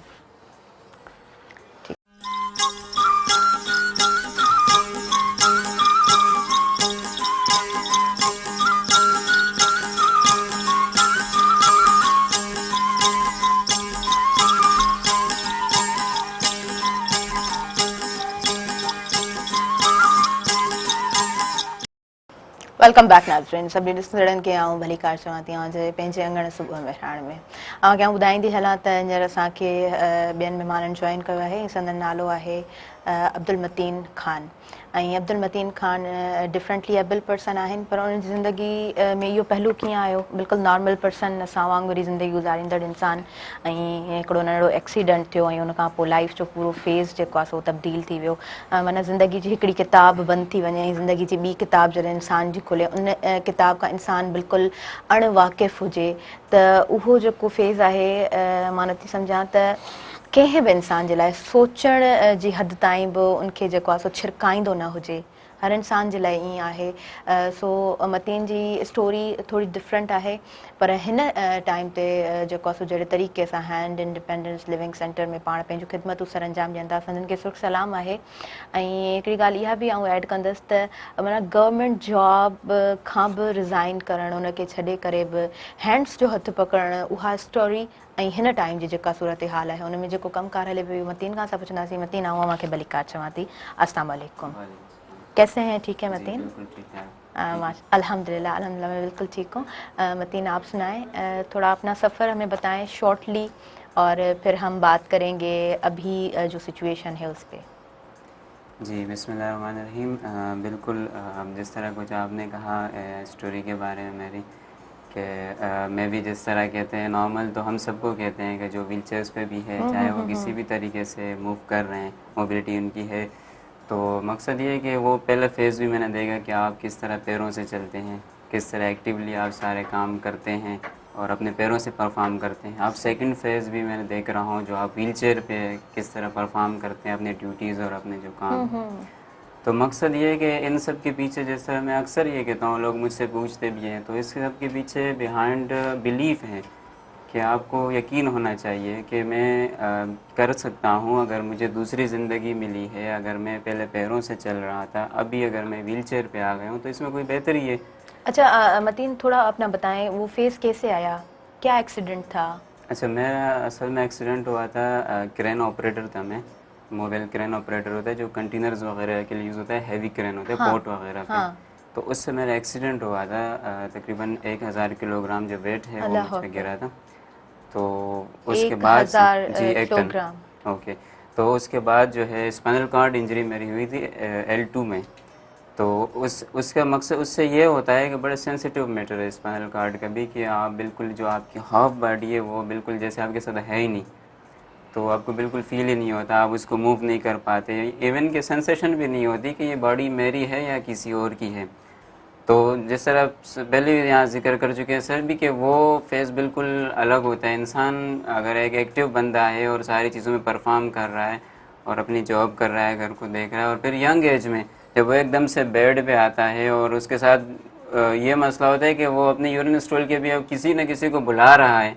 इवन कि पर्सनल इंसान नहीं कर सकता है, किसी को इस तरह अप्रोच नहीं करता है इतनी आसानी से कि कोई आए और मेरे पर्सनली जो काम है वो करे। सही, तो जब सही। उसके लिए वो किसी को बुलाता है तो वो लम्हा आप सब इमेजिन कर सकते हैं। बिल्कुल। और उसके बाद जब इंसान उठता है तो वो फिर आपके सामने बैठे हैं और वो सारी चीज़ें हमने फेस की। जी। और तो मैंने जैसे पहले जिक्र किया, बिलीव के यकीन है, बेहतरीन, यही बिलीव है। इसी के देखते हुए आज जो हम टीम पे जिस तरह हम फ्लड पे हम जिस तरह बात हो रही है, तो इसी बिलीव की वजह से ये अनबीटेबल टीम बैठी हुई है। सही। कि यही बिलीव लेके ये निकले कि हमें करना है, और हम जो हमारे दूसरे लोग हैं सैलाब से इफेक्ट हुए हैं उनके लिए भी हमें भी करना है, क्योंकि हमसे बेहतर कौन समझ सकता है। हम एज एम्पैथी उनको देखते हैं, सिंपैथी नहीं, क्योंकि जो चैलेंजेस हम फेस कर चुके हैं खुद, हम ज़्यादा बेहतर बड़ी जानते बात है। हैं सही, कि इस तरह हम किस तरह ओवरकम करना है और इनका किस तरह साथ देना है। सही। इवन हमने स्टार्ट लिया, हमारी टीम ने मीटिंग की। अच्छा, उसके बाद हमने ये कहा हमारे पास फाइनेंशियल तो कुछ नहीं है फ़िलहाल, हम फाइनेंशियल हम नहीं कर सकते सपोर्ट। हमने कहा ठीक है, कोई मसला नहीं है, हम इंटरटेनमेंट करा देते हैं पहले। वो आइसोलेशन से आए हैं, वो एक फेज दे के आए, क्योंकि जिस तरह मैंने देखा कि एक सेकंड में मैं चल रहा हूँ पैरों से, दूसरे मिनट्स में मैं जाके मैं बिल्कुल पैरालाइज हो गया, तो इसी तरह वो भी आइसोलेशन से आए। तो उनके लिए हमने एंटरटेनमेंट शुरू की, उनके एंटरटेनमेंट जाके वहीं पे कराई, हम सब ने मिल के, बच्चे बन गए उनके लिए, ताकि जो वहाँ पे बच्चे हैं बड़े हैं वो उस फेज से निकले, उससे वापसी आए, आइसोलेशन से ज़िंदगी की तरफ आए। क्योंकि सही, सही। फिर उसके बाद आहिस्ता आहिस्ता लोगों ने हमारा साथ दिया, हमने मेडिकल कैंप्स भी लगाया जहाँ जहाँ पे नीड थी, कड़ी मिले कड़ी मिलके बनती गई। सही। मेडिकल कैंप्स लगाया हमने, जहाँ पे इक्विपमेंट्स की नीड्स थी वो हमने दी। फिर जिस तरह जहाँ पे कोई कहीं पे कुक फूड की नीड थी, राशन की नीड थी, इसी तरह जिंदगी के जितने भी शोबे जाते हैं हमने वो नीड किया। और इस तरह हमने एजुकेशन को भी कंटिन्यू किया। बड़ी बात यह है कि जो वहाँ पे बच्चे हैं, हम जब जाते थे उनको इकट्ठा करके हम क्लासेस भी ले रहे थे। सही। हम करिकुलम तो नहीं पढ़ा सकते, तो हम जो एक्स्ट्रा एक्टिविटीज है या मोटिवेशनल उनको जो स्टोरीज है वो सुना सकते हैं, ताकि वो टच रहे एजुकेशन के साथ भी, और वो जो पिछले उनके लम्हात गुजरे हैं वो भूल सके। तो इस तरह हम काम करते आ रहे हैं और ये टीम बैठी हुई है हमारी पूरी। बेहतरीन, ॾाढो ख़ूबसूरती सां, ॾाढो सुठे तरीक़े सां तव्हां ॿुधायो। त इहा ई ॻाल्हि व्यूअर्स मूं कई पई त असां जेको आहे न 5 मिंटनि जे लाइ बि सोचे नथा सघूं। उहा शइ सोचंदे इंसान खे ॾकाए थी त इंसान जी ज़िंदगी जो फेस कीअं चेंज थी थो वञे। पर असां वटि अहिड़ा मिसाल बि मौजूदु आहिनि ऐं दुनियावी लेवल ते इहे मिसाल मौजूदु आहिनि। बसि सिर्फ़ु ॻाल्हि एतिरी आहे, फ़क़ति ॻाल्हि एतिरी आहे त असां पंहिंजी सोच खे थोरो तब्दील करियूं। अच्छा, हाणे असां जेको आहे सो ॻाल्हाईंदासीं फ्लड जी सिचुएशन ते। मतीन, तव्हां मूंखे ॿुधाइजो त कीअं कमु स्टार्ट थियो आहे फ्लड जे हवाले सां, कीअं कड़ी कड़ी मिली ऐं जेको आहे सो हींअर ताईं कमु थिए पियो? जी बिल्कुल, जिस तरह मैंने अभी पहले भी कहा कि हम सब ने मीटिंग की है, जब फ्लड की सूरत हाल आई तो हमने ये सोचा कि जब हम कहते हैं कि हम माजूर अफराद जो हैं किसी से कम नहीं है, हम भी इस माशरे का इक्वल हिस्सा है, इक्वल सही, सिटीज़न सही। है, तो फिर हमारा भी फ़र्ज़ बनता है ना, ज़बान की हद तक क्यों रखें हम, और हम करते आ रहे हैं। तो हमने कहा इस पे भी हमने दिखाना है, दुनिया को, वर्ल्ड को ये मैसेज देना है, सोसाइटी को ये मैसेज देना है कि लाजमी नहीं है कि आप अगर पैरों से चल रहे हैं तो आप किसी के लिए किसी की मदद कर सकते हैं, नहीं, ये लाजमी नहीं है। अगर आप व्हील चेयर पे, इवन कि आप बेड पे भी आप किसी की मदद कर सकते हैं। आपका जो माइंड है वो आप यूज़ कर रहे हो या नहीं, आप मेंटली तौर पे हेल्दी हो या नहीं। सही। तो हमने ये सोचा कि अभी हम करेंगे जो हमारे दूसरे लोग हैं, और सबसे फर्स्ट पॉइंट हमने ये रखा कि हम इनकी हेल्प नहीं कर रहे हैं। जहन में हमने ये नहीं रखा माइंड में कि हम इनकी हेल्प नहीं कर रहे हैं। जब हेल्प बंदा करता है तो वो सिंपैथी आ जाती है, हम सिंपैथी नहीं करना चाहते क्योंकि हमें खुद हर्ट होता है कोई हमारे साथ अगर सिंपैथी करता है। तो हमने हेल्प की बात नहीं की, हमने बात की कि हम इनकी जो है हमारी ड्यूटी है, हमारा फर्ज है, एज ए सिटीजन हमारा फर्ज है। अगर हमारे घर के किसी फर्द पे इस तरह के हालात आए तो हम उस पर हेल्प नहीं करते उसकी, हम अपना फर्ज समझते हैं। इसी तरह हमने अपना फर्ज समझ के, इसीलिए तो ये कारवां इतना चला कि हमने जब अपना फर्ज समझा तो हमारे साथ कड़ी पे कड़ी मिलते गए, लोग आते गए। किसी ने कहा हम मेडिसिन दे रहे हैं आपको, आप कैंप लगाए, कहीं से हमारे खुद के डॉक्टर्स है, कुछ दूसरे डॉक्टर्स भी हमारे पास है कि हम आपके साथ दे रहे हैं, हम आपके साथ जाएंगे, आप आइडेंटिफाई करें। तो इसी तरीके से कड़ी से कड़ी मिलती गई और जहाँ जहाँ पे नीड थी मुसलसल हमने। अच्छा, दूसरी चीज़ ये है कि ऐसा नहीं है कि जो हमारे सेंटर बेस्ड सर्विसेज है, जो हमारे यूजर्स आते हैं सुबह से, जिन्हें हम सिखाते हैं, ट्रेनिंग्स देते हैं, वो 3 बजे तक हम उन्हें ट्रेनिंग भी दे रहे हैं। सुबह से लेके 3 बजे तक उनकी ट्रेनिंग चल रही है, वो भी हमने डिस्टर्ब नहीं किया है कि नहीं उनका ऑफ करा दे, 1-2 महीने का उनका भी लॉस्ट हो जाता। 3 बजे तक हमने वो ट्रेनिंग्स कंटिन्यू रखी।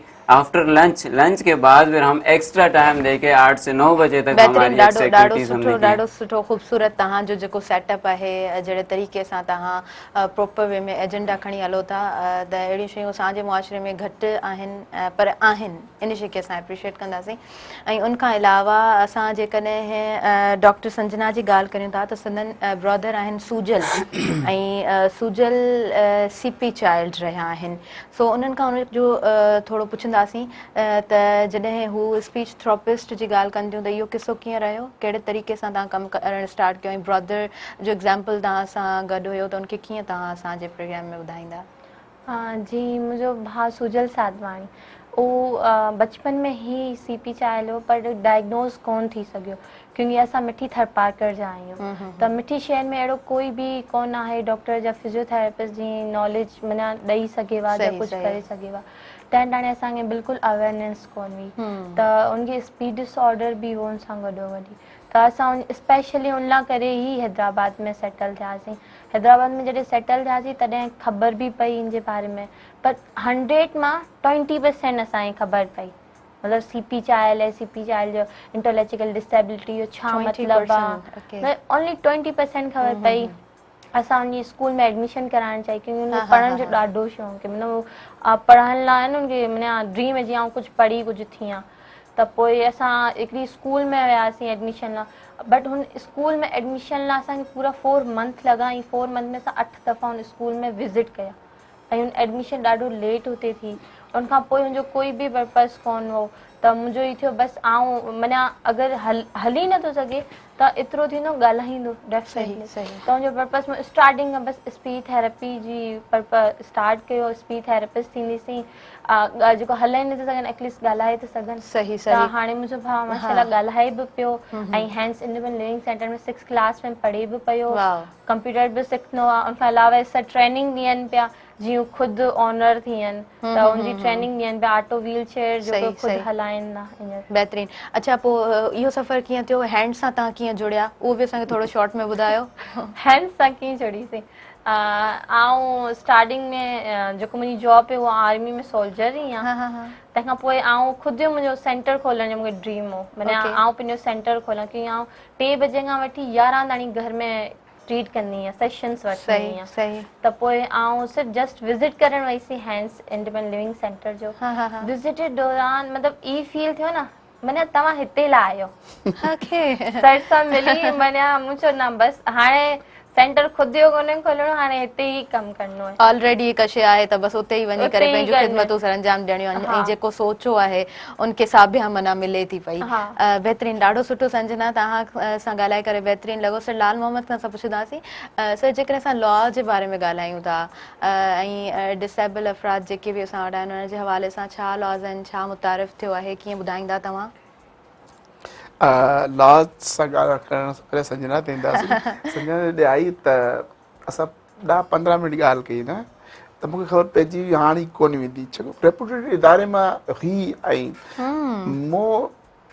मूंखे चई सर मैं छोड़ रही हूँ। हाँ, मैंने कहा बच्चा जॉब है आपकी और हम तो काम कर रहे हैं। नहीं सर मुझे अलग यहाँ पे एक अलग चीज़, ये मैं जो चाहती हूँ वो यहाँ पर है। तो अक्सर असांखे चवंदा जादूगर कराची हैदराबाद जो प्रेस माशाल्लाह, ऐं अगेन आउं चवां थो हैदराबाद जो प्रेस, हैदराबाद जो उहे जेके सोशल वर्कर आहिनि, हैदराबाद जा उहे माण्हू, सलूट तव्हांखे, तव्हां बहितरीनु माण्हू आहियो। ऐं सची ॻाल्हि चवंदो आहियां, दुनिया तक घुमियो आहे, अहिड़ा माण्हू कुर्ब करण वारा, साथ ॾियण वारा, ॻाल्हि खे सम्झण वारा। जीअं मतीन हींअर ॻाल्हि कई, असां जॾहिं फर्ड जो सोचियो ऐं असां जॾहिं ॿाहिरि निकितासीं त माण्हुनि असांखे यकीन ॼाणे जहिड़ी मोट ॾिनी, हर शोभा, यूनिवर्सिटी वारा, कॉलेज वारा, यूथ असेंबली वारा, मेल फीमेल सभु असांजा दोस्त आहिनि। असांखे अक्सर चवंदा आहिनि जादूगर हो, तव्हां ॿ मिंट ॻाल्हायो था जादू जादू करे ईंदा, उहे पाण सुठा माण्हू आहिनि। अच्छा, लॉ जी असां ॻाल्हि कयूं था, सिंध डिसेबिलिटी एक्ट 2018, ॾिसो ही लाज़मी शइ हुई। पहिरियां असां मुज़ाहिरा कंदासीं, का शइ लाइ ॻाल्हि कंदासीं, रैम्प जी ॻाल्हि कंदासीं या इंफ्रास्ट्रक्चर जी ॻाल्हि कंदा, माण्हू चवंदा यार असांजी हमदर्दी तव्हां सां गॾनि, पर असां मजबूर हुआसीं, कुझु कोन था करे सघूं, कानून में तव्हांजे लाइ का शइ ई कोन्हे।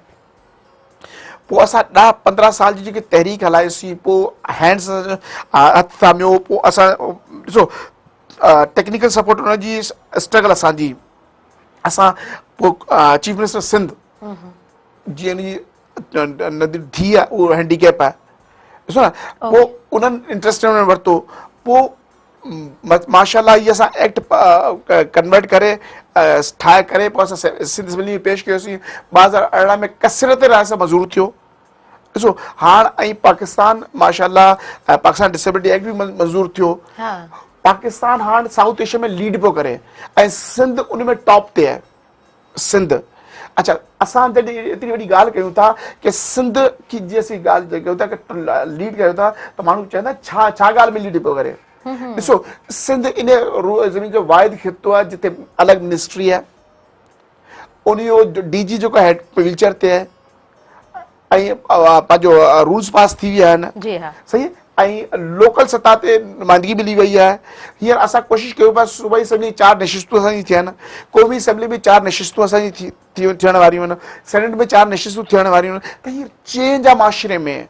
ॾिसो ही पर्सन विद डिसेबिलिटीज़ लाइ माण्हू सोचंदा ही क़ाबिल रहमन, हाणे असेंबली में वेंदा, पर्सन विद डिसेबिलिटी चवंदा ही कुझु करे कोन था सघनि। सिंध डिसेबिलिटी एक्ट 2018 पास करायो, पास कराइण खां पोइ लोकल सतह ते नुमाइंदगी असेंबली में मिली वई आहे। ह्यूज चेंज आहे। अगेन आउं चवां थो सिंध जा जेके माण्हू आहिनि, यकीन माने हिकिड़ो सेंटर एतिरो कुझु करे सघो थो, हैंड्स इंडिपेंडेंट लिविंग सेंटर एतिरो कुझु करे सघो थो। ॾिसो अगेन आउं चवां थो जेकी सोच स्प्रेड कई आहे उहा हैंड्स कई आहे। ऐं इन में ख़ासि तौर ते डॉक्टर शेख तनवीर अहमद साहब, उन्हनि जावेद रईस साहब, वॾी तहरीक आहे, वॾी स्ट्रगल आहे, वॾी महिनत आहे ऐं ॾींहुं राति पंहिंजी जवानी ऐं उन्हनि सां आऊं ख़ुदि मिली आहियां। एतिरा हम्बल, एतिरा काइंड पर्सन आहिनि ऐं जॾहिं ॻाल्हाईंदा आहिनि त यकीन करियो उन्हनि जे ॻाल्हाइण में हिकिड़ो जादू आहे। सो उन्हनि खे बि असांजे हिन मंच तां सुर्ख सलाम हुजे। व्यूअर्स, असां वधीक कंटिन्यू करियूं था, वक़्तु हिन महिल साईं जो थी वियो आहे, सो साईं जी तरफ़ वञूं था ऐं वरी जल्दी सां हाज़िर थियूं तव्हांजे पंहिंजे प्रोग्राम सुबह मेहरान में।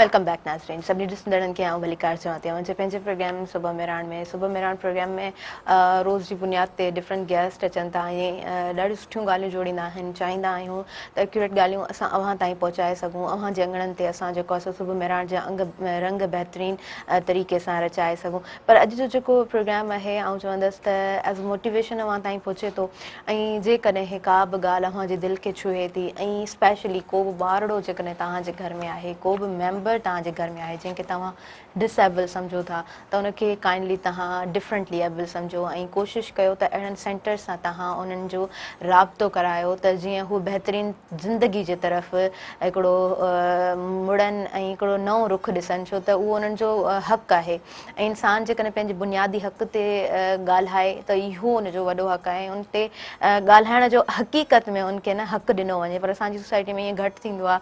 पर इहो चेंज अचणु खपे। हिन प्रोग्राम कंडक्ट करण जो मक़सदु इहो आहे। उनखां अलावा आऊं अव्हांखे ॿुधाईंदी हलां त गुलाम अकबर जुनेजो साहिबु असांजे प्रोग्राम में मौजूदु आहिनि ऐं पाण अटेंडेंट सर्विस ते हैंड इंडिपेंडेंस लिविंग सेंटर में पंहिंजूं ख़िदमतूं सर अंजाम ॾियनि पिया। पोयां जेकॾहिं हुनजी ज़िंदगीअ जो सफ़र ॾिसूं त 25 सालनि खां जेको आहे सो हिन कम में जुड़ियल आहिनि। सो हलो उन्हनि खे भलीकार चऊं था। अस्सलाम वालेकुम। कीअं आहियो तव्हां? ठीकु आहे अल्हम्दुलिल्लाह। माशाल्लाह। अच्छा जुनेजो साहिबु, तव्हां ॿुधाइजो पंहिंजे कम जे हवाले सां, हैंड्स जे हवाले सां, पंहिंजी टीम जे हवाले सां। जी, मूंखे हिन कम में तक़रीबन 25 साल थी विया आहिनि ऐं आउं हैंड्स इंडिपेंडेंट लिविंग सेंटर में एज़ अ अटेंडेंट। मुंहिंजो कमु इहो हूंदो आहे त जेके सीवियर ॿार हूंदा आहिनि ऐं जेके पंहिंजे नक तां मख बि न हटाए सघंदा आहिनि उन्हनि खे आउं अटेंड कंदो आहियां ऐं उन्हनि खे बूस्ट कंदो आहियां त ताकी हू ज़िंदगीअ में कुझु अॻिते वधी कुझु करे सघनि। जेके माण्हू उन्हनि खे सम्झंदा आहिनि त घर वारा सम्झंदा आहिनि, घर वारा बि मतिलबु परेशान थी वेंदा आहिनि त 24 कलाकनि ते मतिलबु टाइम ॾियणु, उन्हनि खे ॾिसणु, ॿिया कम छॾे करे उन ॿारनि जे करे घर वारा बि दुआऊं घुरंदा अलाह साईं हिन जे लाइ आसानी कर। उहो असांजे हैंड्स इंडिपेंडेंट लिविंग सेंटर जंहिंमें एज़ आउं अटेंडेंट आहियां ऐं उते जेको उन ॿारनि खे असां घरनि मां कढी अचे उनखे असां उनखे उहा ट्रेनिंग्स ॾींदा आहियूं ऐं उन्हनि खे उनखे पढ़ाईअ ते लिखाई ते फोकस रखंदा आहियूं ऐं दुनिया जी हर उहा शइ कराईंदा आहियूं जेको पाण खे मायूस सम्झंदा असां कुझु न करे सघंदासीं। ठीकु आहे, उनजा हथ कमु नथा कनि, उनजा पेर कमु नथा कनि, लेकिन उनजो दिमाग़ त कमु करे थो। सही। पोइ असीं उनजा हथ बणिजी वेंदा आहियूं, उनजा पेर बणिजी वेंदा आहियूं। जेको कमु हू मतिलबु हथनि सां न करे सघंदा आहिनि, उहो सिर्फ़ु आवाज़ु कढंदा आहिनि, असीं उनजो उहो कमु कंदा आहियूं। सही सही। ऐं माण्हू चवंदा आहिनि तव्हां वॾो सवाब जो कमु था कयो ऐं वॾो इहो नेकी जो कमु आहे, जन्नत जा कमु आहे। भाई असांजो इहो प्रोफेशनल कमु आहे, असीं हिन ते फोकस आहियूं पंहिंजे कम ते ऐं असां ईअं न आहे असीं हुन खां सैलरी था वठूं, पे था वठूं।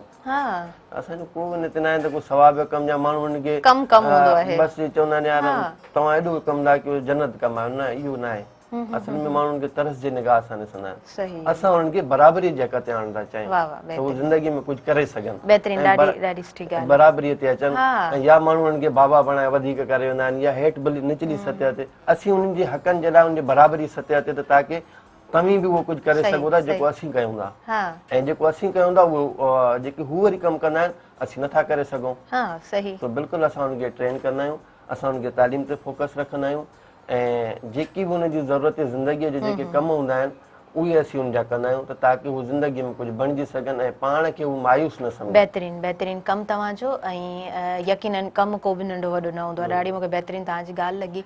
लाइव कॉलर आहिनि, हुननि सां ॻाल्हाईंदासीं। हेलो, अस्सलाम वालेकुम। वालेकुम सलाम। आप कीअं आहियो? अल्हम्दुलिल्लाह, आऊं बिल्कुलु ठीकु आहियां। तव्हांखे आऊं भलीकार चवां थी। पंहिंजो नालो ॿुधायो, किथां ॻाल्हायो पियूं? आप किंजा थी ॻाल्हायां, कंबर खां। किंजा कीअं आहे? ठीकु आहे किंजा? अल्हम्दुलिल्लाह। आप तव्हां ॿुधायो, ॾाढो सुठा लॻो था, प्रोग्राम सुठो थो हले। आऊं बिल्कुलु ठीकु आहियां ऐं thank you so much Kinza. मूंखे ॿुधायो किंजा, तव्हां छा चवणु चाहींदव? आप प्रोग्राम त एॾो शौक़ सां ॾिसंदा आहियो, असांखे एॾो वणंदो आहे। Thank U Kinza, thank you so much. उनखां अलावा का ॻाल्हि करणु चाहींदव? अॼु जो जेको टॉपिक आहे जंहिं हवाले सां असां ॻाल्हायूं पिया। कहिड़ो टॉपिक आहे?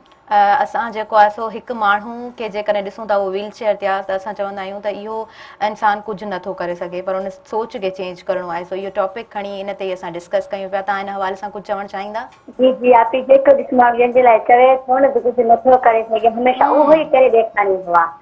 वाह वाह, ॾाढी बहितरीन किंजा, ॾाढी बहितरीन ॻाल्हि कई। अच्छा किंजा, तव्हां छा कंदा आहियो? पढ़ंदा आहियो? स्टडी कंदा आहियूं।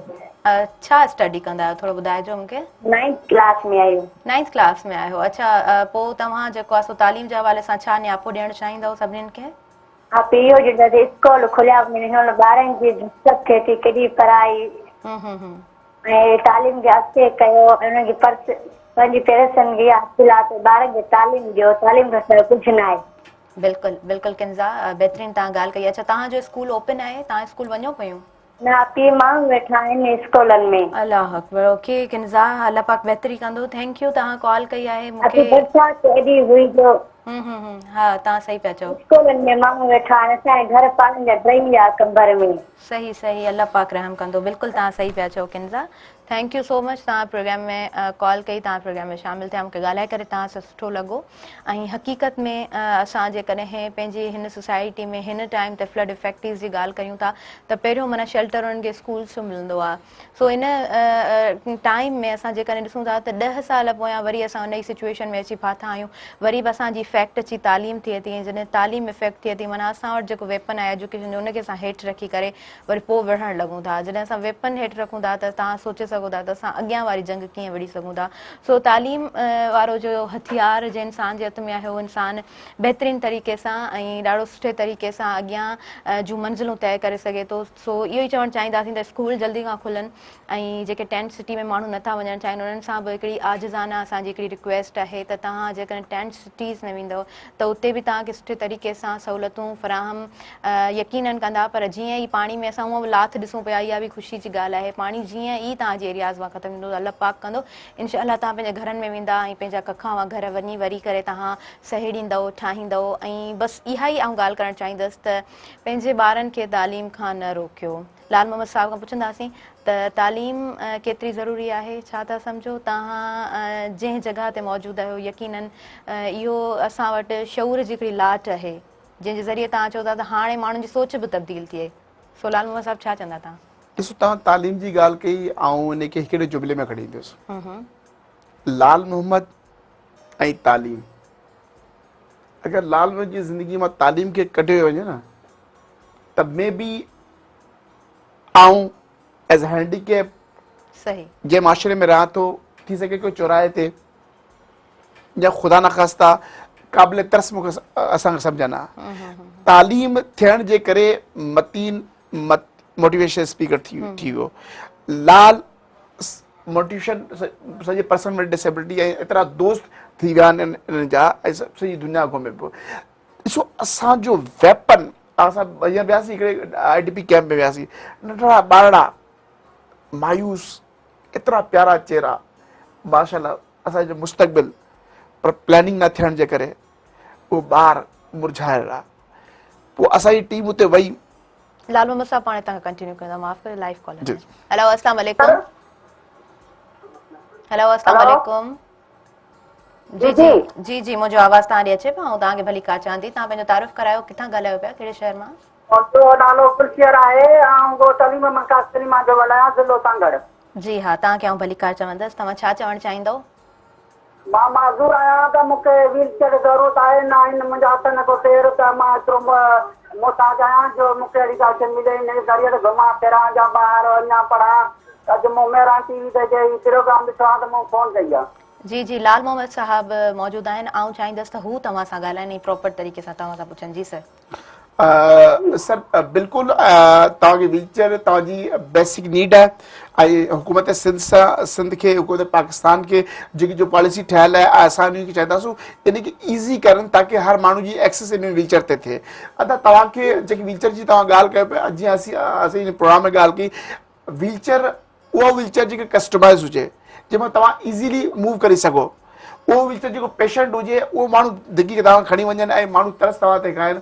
आऊं तव्हां खां वादो थो कयां, पंहिंजी कोशिशि कंदो तव्हां नंबर मूंखे मिली वञे त इंशाअल्लाह वाज़िम असांजी तरफ़ां तव्हांखे हिकिड़ी व्हीलचेयर असां ॾींदासूं। जी जी नंबर मुंहिंजो आहे जिते मूं फ़ोन कई आहे, इहो ई नंबर आहे मुंहिंजो। ठीकु आहे ठीकु आहे साईं, ठीकु आहे ठीकु आहे। तव्हांजी महिरबानी, तव्हां प्रोग्राम में शामिलु थिया आहियो ऐं असां इहो ई चाहियूं पिया त तव्हां जहिड़ा जेके बि अफ़राद घरनि में मौजूदु आहिनि, जेके बि फ़र्द घरनि में मौजूदु आहिनि, उहे निकिरनि ऐं उहे पंहिंजो पाण खे तालीम जे मैदान में अॻु भरा कनि ऐं पंहिंजी शख़्सियत जेका आहे उहा नुमाया शख़्सियत बणाए ऐं हिकिड़ो मिसाल क़ाइमु कनि हिन सोसाइटी में त हा असां बि कुझु करे सघूं था जंहिंखे तव्हां तर्स जी निगाह सां ॾिसो था। सो मतीन साहब खां असां पुछंदासीं, मतीन ज़िंदगी जो सफ़र कीअं रहियो जॾहिं चेंजिंग आई ऐं उहे ई पंहिंजा जेके पहिरीं पंहिंजो चवंदा हुया जिन पोइ परे करे छॾियो ऐं वरी जॾहिं चेंजिंग आई त उहे ई पंहिंजी लाइफ में जॾहिं अचणु लॻनि था त उनखे कीअं ॿुधाईंदव तव्हां असांखे? जी बिल्कुल, जिस तरह एक्सीडेंट की बात की तो जब एक्सीडेंट हुआ तो जो सबसे नज़दीकी लोग थे, रिलेटिव्स ही मैं बता दूं, तो मैंने वो भी दूर होना शुरू हो गए कि ही इज़ नाउ एक्सपायर्ड, ये तो अब बस किसी काम का नहीं रहा, ये तो बेड पे आ गया तो ये हमारे किस काम आएगा। सोसाइटी में कुछ लोगों ने भी कमेंट्स पास किए इस तरह के, जो मुझे आज तक याद हो, जिनसे मैंने मोटिवेशन ली कि ठीक है मैं बन के दिखाऊंगा, कोई बात नहीं। तो इस तरह के काफ़ी कमेंट्स आए कि सिर्फ मेरा जो साथ दिया ज़्यादा मेरे पेरेंट्स ने दिया, वो तो आपको हर हाल में साथ देते हैं, मेरी मदर होगी, फिर मेरे फादर, जो मेरे घर वाले भाई बहन। तो उसके बाद मैंने लाइफ एकदम से आपके साथ, तो ठीक है एक्सीडेंट हो गया, आप सेकंड दूसरे फेज़ में आ गए, डिफरेंटली स्टाइल में आ गए, पर जो लोगों का रवैया होता है ना, वो आपको मारता है कि आप एकदम से वो चेंज हो जाता है कि इवन इसमें तो आपकी कोई गलती नहीं है ना, ये तो एक हादसा आपके साथ होना था, हो गया, ठीक है, अल्लाह ताला की कोई बेहतरी होगी, पर आप क्यों चेंज हो रहे हैं, आपका रवैया क्यों चेंज हो रहा है जी। तो उसी के बाद से जब मैंने फिर स्टार्ट लिया, मैंने यही सोचा कि बस अब बन के दिखाना है इनको, उसी से मोटिवेशन ली। इवन वो कहते हैं ना कि आप जो है इन्हीं नेगेटिविटी को आप स्टेयर बनाओ, आप सीढ़ी बनाओ, इस पर आप चढ़ने की कोशिश करो, आप कामयाबी तक पहुँचोगे। तो मैंने उसी को सीढ़ियाँ बनाई, ठीक है मैं इसी के ज़रिए भी आगे जाऊँगा। तो मैंने मेहनत की, एजुकेशन में उसके बाद कंटिन्यू की, मैंने मैट्रिक किया हुआ था उस टाइम, मैंने अभी मास्टर किया इंग्लिश में, सेकंड मास्टर भी मैंने होने वाला है, ठीक है। उसी के बाद मैंने कंटिन्यू किया, कॉलेज तक अप्रोच किया, यूनिवर्सिटी तक अप्रोच किया, ठीक है। अब उसके बाद अल्हम्दुलिल्लाह यहाँ पे अच्छी जॉब कर रहा हूँ, पूरे पाकिस्तान में ट्रेनिंग्स करा रहा हूँ, एज ए मोटिवेशनल स्पीकर जा रहा हूँ, लोग बुला रहे हैं, टिकट भी दे रहे हैं, आने जाने की सब चीज़ें, दोस्त भी बन गए, और जो वो लोग थे वो अब इतने नज़दीकी हो गए कि जैसे कभी कुछ हुआ ही नहीं हो। और आजकल वही मुझे काम बोलते हैं, मुझे कॉल्स करते हैं कि मतीन हमारे यहाँ पे काम है, ये हमें करवा देना, आपके जान पहचान वाले लोग हैं, आप जानते हैं ज़्यादा लोगों को, आप हमारे ये काम करवा दें। मैंने वो लोग जो दूर हुए थे वो आज मुझे कहते हैं काम के लिए कि मतीन हमारे ये काम कर दो। तो ये एक बहुत बड़ा डिफरेंस है कि आप उनको बन के दिखाते हैं, उसको आप एज ए नेगेटिविटी को पॉजिटिविटी में किस तरह कन्वर्ट करते हैं, ओवरकम किस तरह करते हैं, वो आप पे डिपेंड करता है। बाकी ये फिजिकल लुक्स कहते हैं ना, लुक्स डोंट मैटर, जाहिरी को नहीं देखे, वो कोई मैटर नहीं करता, ना ही your efforts always matter a lot. त उहा ई ॻाल्हि त जेको स्टार्टिंग में एग्जाम्पल ॾिनो शींहं वारो, त उहो मुनफ़रिद न हूंदो, बसि उनजो एटीट्यूड हूंदो, उनजो बिलीव हूंदो आहे जेको उनखे डिफरेंट करे जेको आहे सो साबित करे थो। सो उहा ई शइ, उहो ई बिलीव, उहो ई एटीट्यूड इंसान में पाण में आणणो आहे। व्यूअर्स, एटीट्यूड वर्ड छो बि इस्तेमालु कया, हिनखे बि आउं एक्सप्लेन कंदमि, पर वक़्तु साईं जो थी वियो आहे। साईं जी तरफ़ वधूं पिया, जल्दी सां हाज़िर थियूं तव्हांजे पंहिंजे प्रोग्राम सुबुह मेहरान में।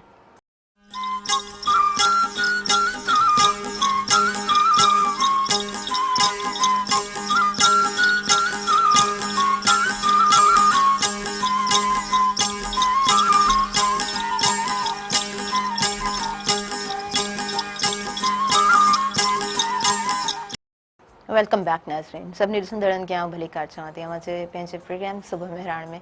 ऐं सुबुह मेहरान में बहितरीन ॻाल्हियूं कोशिशि कयूं पिया तव्हां ताईं असां पहुचाए सघूं। तो जुड़े जो हिसाब सां ॻाल्हाईंदासीं 25 सालनि जो सफ़र कीअं रहियो आहे, कीअं शुरूआति थी। हिकिड़ो त हूंदो आहे न इंसान कंटिन्यूसली को बि कमु करे थो, पर जॾहिं मुख़्तलिफ़ माण्हुनि सां वञी मिले, फैमिली जो रिएक्शन, पंहिंजो कमु, उनजे हवाले सां ॿुधायो। असल में जॾहिं शुरू में मूं इहो कमु स्टार्ट कयो त जावेद रईस साहब कराची में DW हैंड्स सां हाणे असांजो साम्हूं 5 सालनि खां पहिरियां डिसेबल वेलफेयर एसोसिएशन जेको हिकिड़ो नंढड़ी हिकिड़ी दुकान खां शुरू थियो। ऐं जॾहिं उहे मूंखे कंहिं माण्हू चयो त जावेद रईस साहब सां मिलो, या हुते वियुसि, हुन सां मुलाक़ात कयमि, त उहे हिकिड़ी प्लेट में वेही 8-10 ॼणा वेही मानी पिया खाइनि, हिकिड़ी सब्जी जी प्लेट या निहारी जी हुई पाण में खाइनि पिया। उन्हनि मूंखे चयो हिते जॉब करंदो, मूंखे हाणे हिते जॉब जेकी हिकिड़ी दुकानु आहे ऐं हिकिड़े 10-12 माण्हू वेठा आहिनि हिकिड़ी प्लेट में खाइनि, त ठीकु आहे। उते वियमि, हुन सां झटि सां कचहरी थी, पर हुनमें जादू हुयो, हुन सां मां एतिरो मतिलबु एडजस्ट थी वियुमि जो हुननि मूंखे चयो त बाबा तोखे असां जॉब ते रखंदासीं। मूं बि उते रखी छॾी, मूं चयो ठीकु आहे, मूंखे जॉब करणी आहे त तव्हां सां ई करणी आहे। उहो अॼु अल्हम्दुलिल्लाह डिसेबल वेलफेयर एसोसिएशन तकलीफ़ुनि मोहली हली, मुज़ाहिरनि जे दौरान मुज़ाहिरा बि कंदा हुआसीं, उन्हनि सां गॾु हूंदो, गॾु मुज़ाहिरनि में, बुख हड़तालुनि में।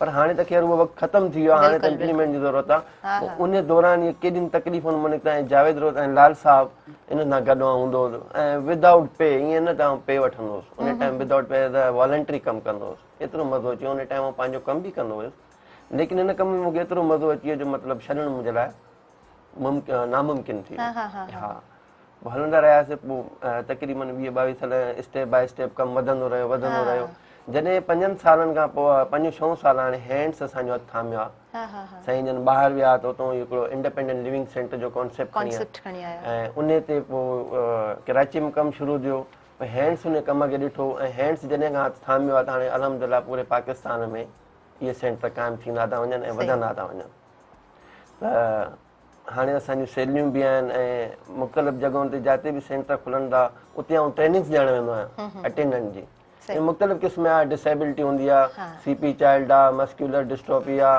ऐं जीअं पंहिंजो मुख़्तलिफ़ क़िस्म जूं आहिनि त उन्हनि ते असांखे उन्हनि खे ट्रेनिंग ॾियणी हूंदी आहे ऐं नया अटेंडेंट तयारु कंदो आहियां हाणे सिकरदू वियासीं मुल्तान वियासीं उते आउं ट्रेनिंग ॾेई आयो आहियां त अलहमदिल्ला हिन कम में मूंखे मतिलबु हिकिड़ो फ़ख्रु महसूसु थींदो आहे मुंहिंजो प्रोफेशनल कमु आहे हिन में मूंखे मतिलबु ॿुधाइण में शर्माइण जी का उहा न हूंदी आहे सही ऐं उहा जेका रहम वारी नज़र हूंदी आहे उहा बि हिननि खे पसंदि आहे सो इहा ॾाढी बहितरीनु ॻाल्हि आहे त इंसान असां ॾिसूं था पंहिंजी सोसाइटी में त इंसान जे कम खे जेको आहे न इलाही अहमियत ॾिनी वेंदी आहे पोइ नंढो कमु हुजे त उनखे जेको आहे सो घटि निगाह सां ॾिठो वेंदो आहे वॾो कमु आहे त बसि पोइ उहो साईं आहे उनजे लाइ सभु उथी बि बीहंदा आहिनि पर इहो ई कॉन्सेप्ट असांखे खणी हलणो आहे पंहिंजे ज़हन खे वसी करिणो आहे त नंढो कमु को बि न हूंदो कमु हूंदो आहे ईअं जेका तर्स वारी निगाह आहे न उहा असल में असांखे पंहिंजे ज़हन मां ख़तमु करणी पवंदी जेको असां ॾिसी जल्दी सां चवंदा आहियूं अलाह अकबर तौबा अस्तगफिरुल्लाह इहे जेके वर्ड्स आहिनि उन माण्हू खे तव्हां उन इंसान खां पुछो त उनखे जेको आहे सो केतिरी तकलीफ़ ॾियनि था छो त उहे माण्हू बि असां वांगुरु ई माण्हू आहिनि बसि फ़र्क़ु एतिरो आहे त असांजे इंफ्रास्ट्रक्चर में किथे न किथे कमी कोताही आहे ऐं कमी कोताही नंढी कान्हे का वॾी कमी कोताही आहे सो लाल मोहम्मद साहब खां पुछंदासीं हिते जॾहिं तव्हां ॿाहिरि निकिरंदा आहियो ऐं जॾहिं वञो था ॿाहिरि फॉरेन कंट्रीज़ में त उते जो इंफ्रास्ट्रक्चर हिते जूं कीअं चेंज थी सघे थो छा था सम्झो आराम सां ई थींदो चवंदा आहिनि न त फुड़ो ई तलाउ थींदो आहे त उहा ई ॻाल्हि आहे थोरो एफर्ट ई इनशाअल्लाह हिकिड़ी वॾी चेंज आणींदो ॾिसो मूं 12 साल फॉरेन में जॉब कई आहे ऐं पहिरियों असां तहरीक शुरू कईसीं काफ़ी पीक ते खणी आयासीं जॾहिं पीक ते सेंटर खुलणु शुरू थिया त ॿाहिरि वियो हुउसि त उते असां मूं 12 साल में मूंखे हिकिड़े ॾींहुं फील कयो थियो की मूं में डिसेबिलिटी आहे मीन्स की उते जो इंफ्रास्ट्रक्चर असीं रूप टॉप ते वञी डिनर कंदा हुआसीं असां मैचूं ॾिसणु वेंदा हुआसीं असां शॉपिंग करणु वेंदा हुआसीं गाॾियूं पाण हलाईंदा हुआसीं इवन उते जा माण्हू जेका इन रिगार्डिंग पर्सन विद डिसेबिलिटी काफ़ी अवेयर आहिनि ॾिसो हाणे अगेन हिते अचूं था असांखे रहणो पाकिस्तान में आहे त पोइ उहो जॉब छॾे हिते आयो आहे मक़सदु असांजो सिर्फ़ु इहो हो की असां हिते चेंज खणी अचूं सिंध में चेंज खणी अचूं पाकिस्तान में चेंज खणी अचूं अगेन आउं चवां थो सिंध जा वासी हैदराबाद जा वासी दे आर ब्रिलियंट 1.5 साल में असां उहो टारगेट अचीव कयो जेको 5 साल में बि कोन थो थी सघे मीन्स माण्हू चए थो ॻाल्हियूं करणु आसान आहे असां सबूत ॾियूं था असां हिते जा कॉलेजिस हिते जी मॉस्क्स हिते जा पार्क्स काफ़ी हद तक एक्सेसिबल करे छॾिया आहिनि मस्जिदूं एक्सेसिबल करे छॾियूं सभिनि खां मुश्किल कमु आहे मस्जिद खे एक्सेसिबल करणु मौलवी साहब खे क़ाइल करणु छोकी पाकी नापाकी थींदो आहे फ़र्क़ु अचे पियो ॾिसो हाणे छा आहे जीअं अकबर जी हिकिड़ी मिसाल ॾिनी असां जॾहिं शुरू कयोसीं हिकिड़ी प्लेट में 8 ॾणा खाईंदा हुआसीं असां पंहिंजी पॉकेट मनी में इन तहरीक में शामिल कंदा हुआसीं असां 12-13 साल ताईं रुपयो कोन वठंदा हुआसीं हाणे त अलहमदिल्ला असांजा वॾा प्रोजेक्ट अची विया आहिनि असां 2 करोड़ जी गाॾियुनि में हलंदा आहियूं पंहिंजी जॉबूं पंहिंजी शादियूं कयूं आहिनि लव मैरिजूं कयूं आहिनि गाॾियूं हलंदा आहियूं बिज़नेस पंहिंजा कंदा हाणे ग्लैमराइज़ करे छॾियो आहे डिसेबिलिटी खे हाणे त चेंज अची वियो हाणे त कमु काफ़ी ईज़ी थी वेंदो इन माहौल खे चेंज करण लाइ सभिनि खां वॾी जेकी शइ आहे उहो करिणो आहे असांखे यूनिवर्सिटियुनि में कमु कॉलेजिस में कमु यूथ ते कमु करिणो आहे ऐं अगेन हिकिड़ी शइ आउं चवंदो डिस्ट्रिक्ट गवर्नमेंट हैदराबाद जी डिस्ट्रिक्ट गवर्नमेंट चवंदो असां तव्हां लाइ हिकिड़ो सैंपल तयारु कयो आहे जेके सॼी दुनिया फॉलो करे पई पर डिस्ट्रिक्ट गवर्नमेंट खे अञा होश कोन्हे अचे इन सैंपल खे ॾिसे हू कमु हो जेको उन्हनि खे करिणो असां कयूं पिया हू 45 माण्हू जेके पंहिंजे पेरनि ते बीहर उन्हनि खे उथारणो असां कयो आहे असां रोल मॉडल ॾिनो आहे दुनिया खे अची ॾिसो न कहिड़े तरीक़े खां माण्हू लाइफ चेंज थिए थी 45 माण्हू जेके माण्हू तरस खाईंदा तव्हांजा असांजा मिट माइट हुआ जेके गरीब नादार मुफ़लिस तंगदस्त बेरोज़गार हुआ विज़िबल कोन हुआ हाणे विज़िबल आहिनि सॼी दुनिया में वञनि पिया असां मॉडल तयारु करे ॾिनो आहे अहिड़ा सेंटर त हर डिस्ट्रिक्ट में थियणु खपनि सही ताकी माण्हुनि जी ज़िंदगी में आसानी थिए। अच्छा थोरो असांखे ॿुधाइजो ही सेंटर केसीं ताईं तव्हां वठी विया आहियो किथे किथे तव्हां ओपन कराया आहिनि उहे असांजा व्यूअर्स जेके ॿुधनि त ओसीं ताईं रीच आउट करे सघनि। जी अच्छा अॻे जीअं असां हैंड्स जी मिसाल वरिती जी जी ॾिसो असां कमु त 25 साल खां करियूं पिया असां कंदा बि रहियासीं असांजा जज़्बा जाम हुआ हैंड्स जॾहिं खां असांजो हथ थामियो आहे अगेन डॉक्टर शेख तनवीर अहमद साहब ऐं डॉक्टर बिलू साहब असां ही सोच ॾिनी की हाणे लीडरशिप इन्हनि खे कराइणी आहे ही पंहिंजो कमु कंदा लीडरशिप पाण कंदा ऐं हैंड्स डिसेबिलिटी चैप्टर हिकिड़ो नई सोच ॾिनी न पोइ छा थियो हिकिड़ो सैंपल कराची में तयारु कयोसीं सॼो वर्ल्ड फेमस थी वियो। बिल्कुलु बिल्कुलु छोकिरा छोकिरियूं डॉक्टर वीलचेयरनि ते इंजीनियर वीलचेयरनि ते है माण्हू हैरान थी विया भई पहिरियों त असां बेगर ॾिसंदासीं हाणे वीलचेयरनि ते डॉक्टर वीलचेयरनि ते इंजीनियर वीलचेयरनि ते मोटिवेशनल स्पीकर वीलचेयरनि ते बिज़नेसमैन पोइ छा थियो हिननि चयो बाबा न इन मॉडल खे हैदराबाद में खणी अचो थोरो चेंज अॻियां वधायूं पोइ मुल्तान इस्लामाबाद स्कर्दू हाणे मीरपुर ख़ासि हैंड्स जो कमु छा आहे हाणे हैंड्स चए थो इन लीडर्स खे ट्रेन करे डिफरेंट सिटीज़ में मोकिलियो ताकि माशरे में रैपिड चेंज अची सघे। अच्छा चेंज कीअं हाणे ॾिसो ही व्हीलचेयर वारा जॾहिं मूव करनि था त माण्हू में अवेयरनेस ईंदी आहे। असां हिकिड़ो अमल कंदा असां मेज़ मॉल में परचेस कंदा आहियूं असां छा कंदा आहियूं असांजी मेज़ जी जेकी ख़रीदारी आहे उहा women with disability person with disability पाण करणु वेंदा आहिनि जॾहिं 2-3 माण्हू मॉल में मूवमेंट कंदा आहिनि त लख हज़ार माण्हू ॾिसंदा आहिनि। बिल्कुलु बिल्कुलु ऐं त उन मां हिकिड़ी जेकी अवेयरनेस ईंदी आहे न अवेयरनेस उहो ॾिसंदा हा ही त छोकिरी परचेसिंग बि करे पई ऐं जेको ख़रीदारी करे पई ईच एंड एवरीथिंग मतलब इहो ई कॉन्सेप्ट आहे इन ई शइ खे अॻियां पहुचाइणो आहे। सो व्यूअर्स वक़्त जो घणी वधीक इजाज़त नथियूं ॾियनि सो मैसेज जी तरफ़ पाण हलंदासीं जिन जो साहब मौजूदु आहिनि हुननि खां मैसेज वठंदमि अची करे कीअं लॻो लास्ट में छा चवंदा?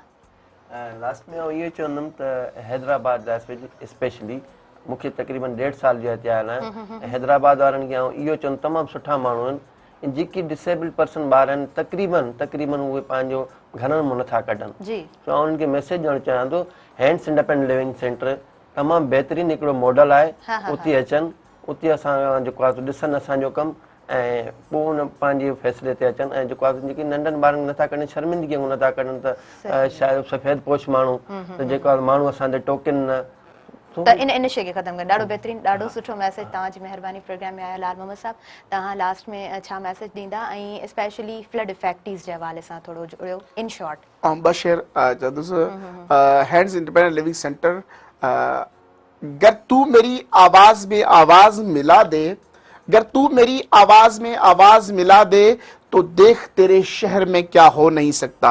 हिकिड़ी शेर असां जो है वो मर्द नहीं जो डर जाए हालात के खूनी मंजर से जिस दौर में जीना मुश्किल हो उस दौर में जीना लाजिम है।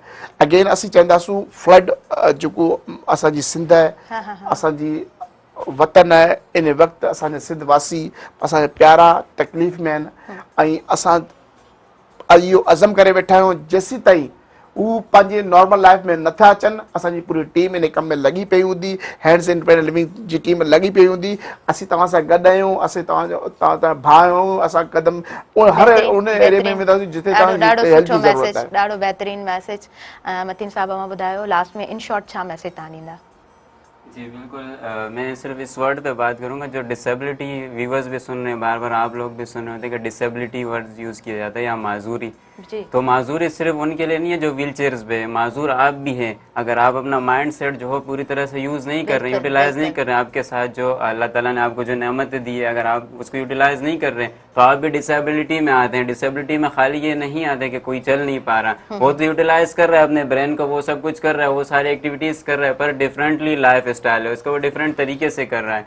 तो इसलिए हम यही कहते हैं लास्ट में एक शेर भी कहूँगा कि ख्वाहिश से नहीं गिरते पल जोली में ख्वाहिश से नहीं गिरते पल जोली में वक्त की शाख को मेरे दोस्त खुद हिलाना होगा कुछ नहीं होगा अंधेरों को बुरा भला कहने से अपने हिस्से का दिया खुद ही जलाना होगा। अपने हिस्से तो का हम दिया सबको खुद ही अपने जलाना हिस्से होगा। का वाह दिया वाह, जलाना है। बेहतरीन, ॾाढो ॾाढो सुठो, ॾाढो बेहतरीन मैसेज। ऐं थैंकफुल आहियां तव्हांजी पूरी टीम, स्पेशली लाल मोहम्मद साहब तव्हांजी, त तव्हां आया, तव्हां वक़्तु कढियो आहे। ऐं यकीनन असां हिकिड़ो बेहतरीन कॉन्सेप्ट, हिकिड़ी बेहतरीन ॻाल्हियूं पंहिंजे व्यूअर्स ताईं पहुचायूं आहिनि। व्यूअर्स इंशाअल्लाह असां सुभाणे वरी हाज़िर थींदासीं नवां महिमान ऐं खोड़ सारियूं ॻाल्हियूं खणी करे पंहिंजी समूरी टीम सां आऊं हाज़िर थींदसि। हींअर मूंखे ऐं मुंहिंजी समूरी टीम खे ॾींदो इजाज़त। तव्हां जे लाइ दुआ ॻोल्हंदा आहियूं ऐं उमेदु आहे त तव्हां बि असांखे पंहिंजी दुआउनि में यादि रखंदा। अल्लाह वाहे।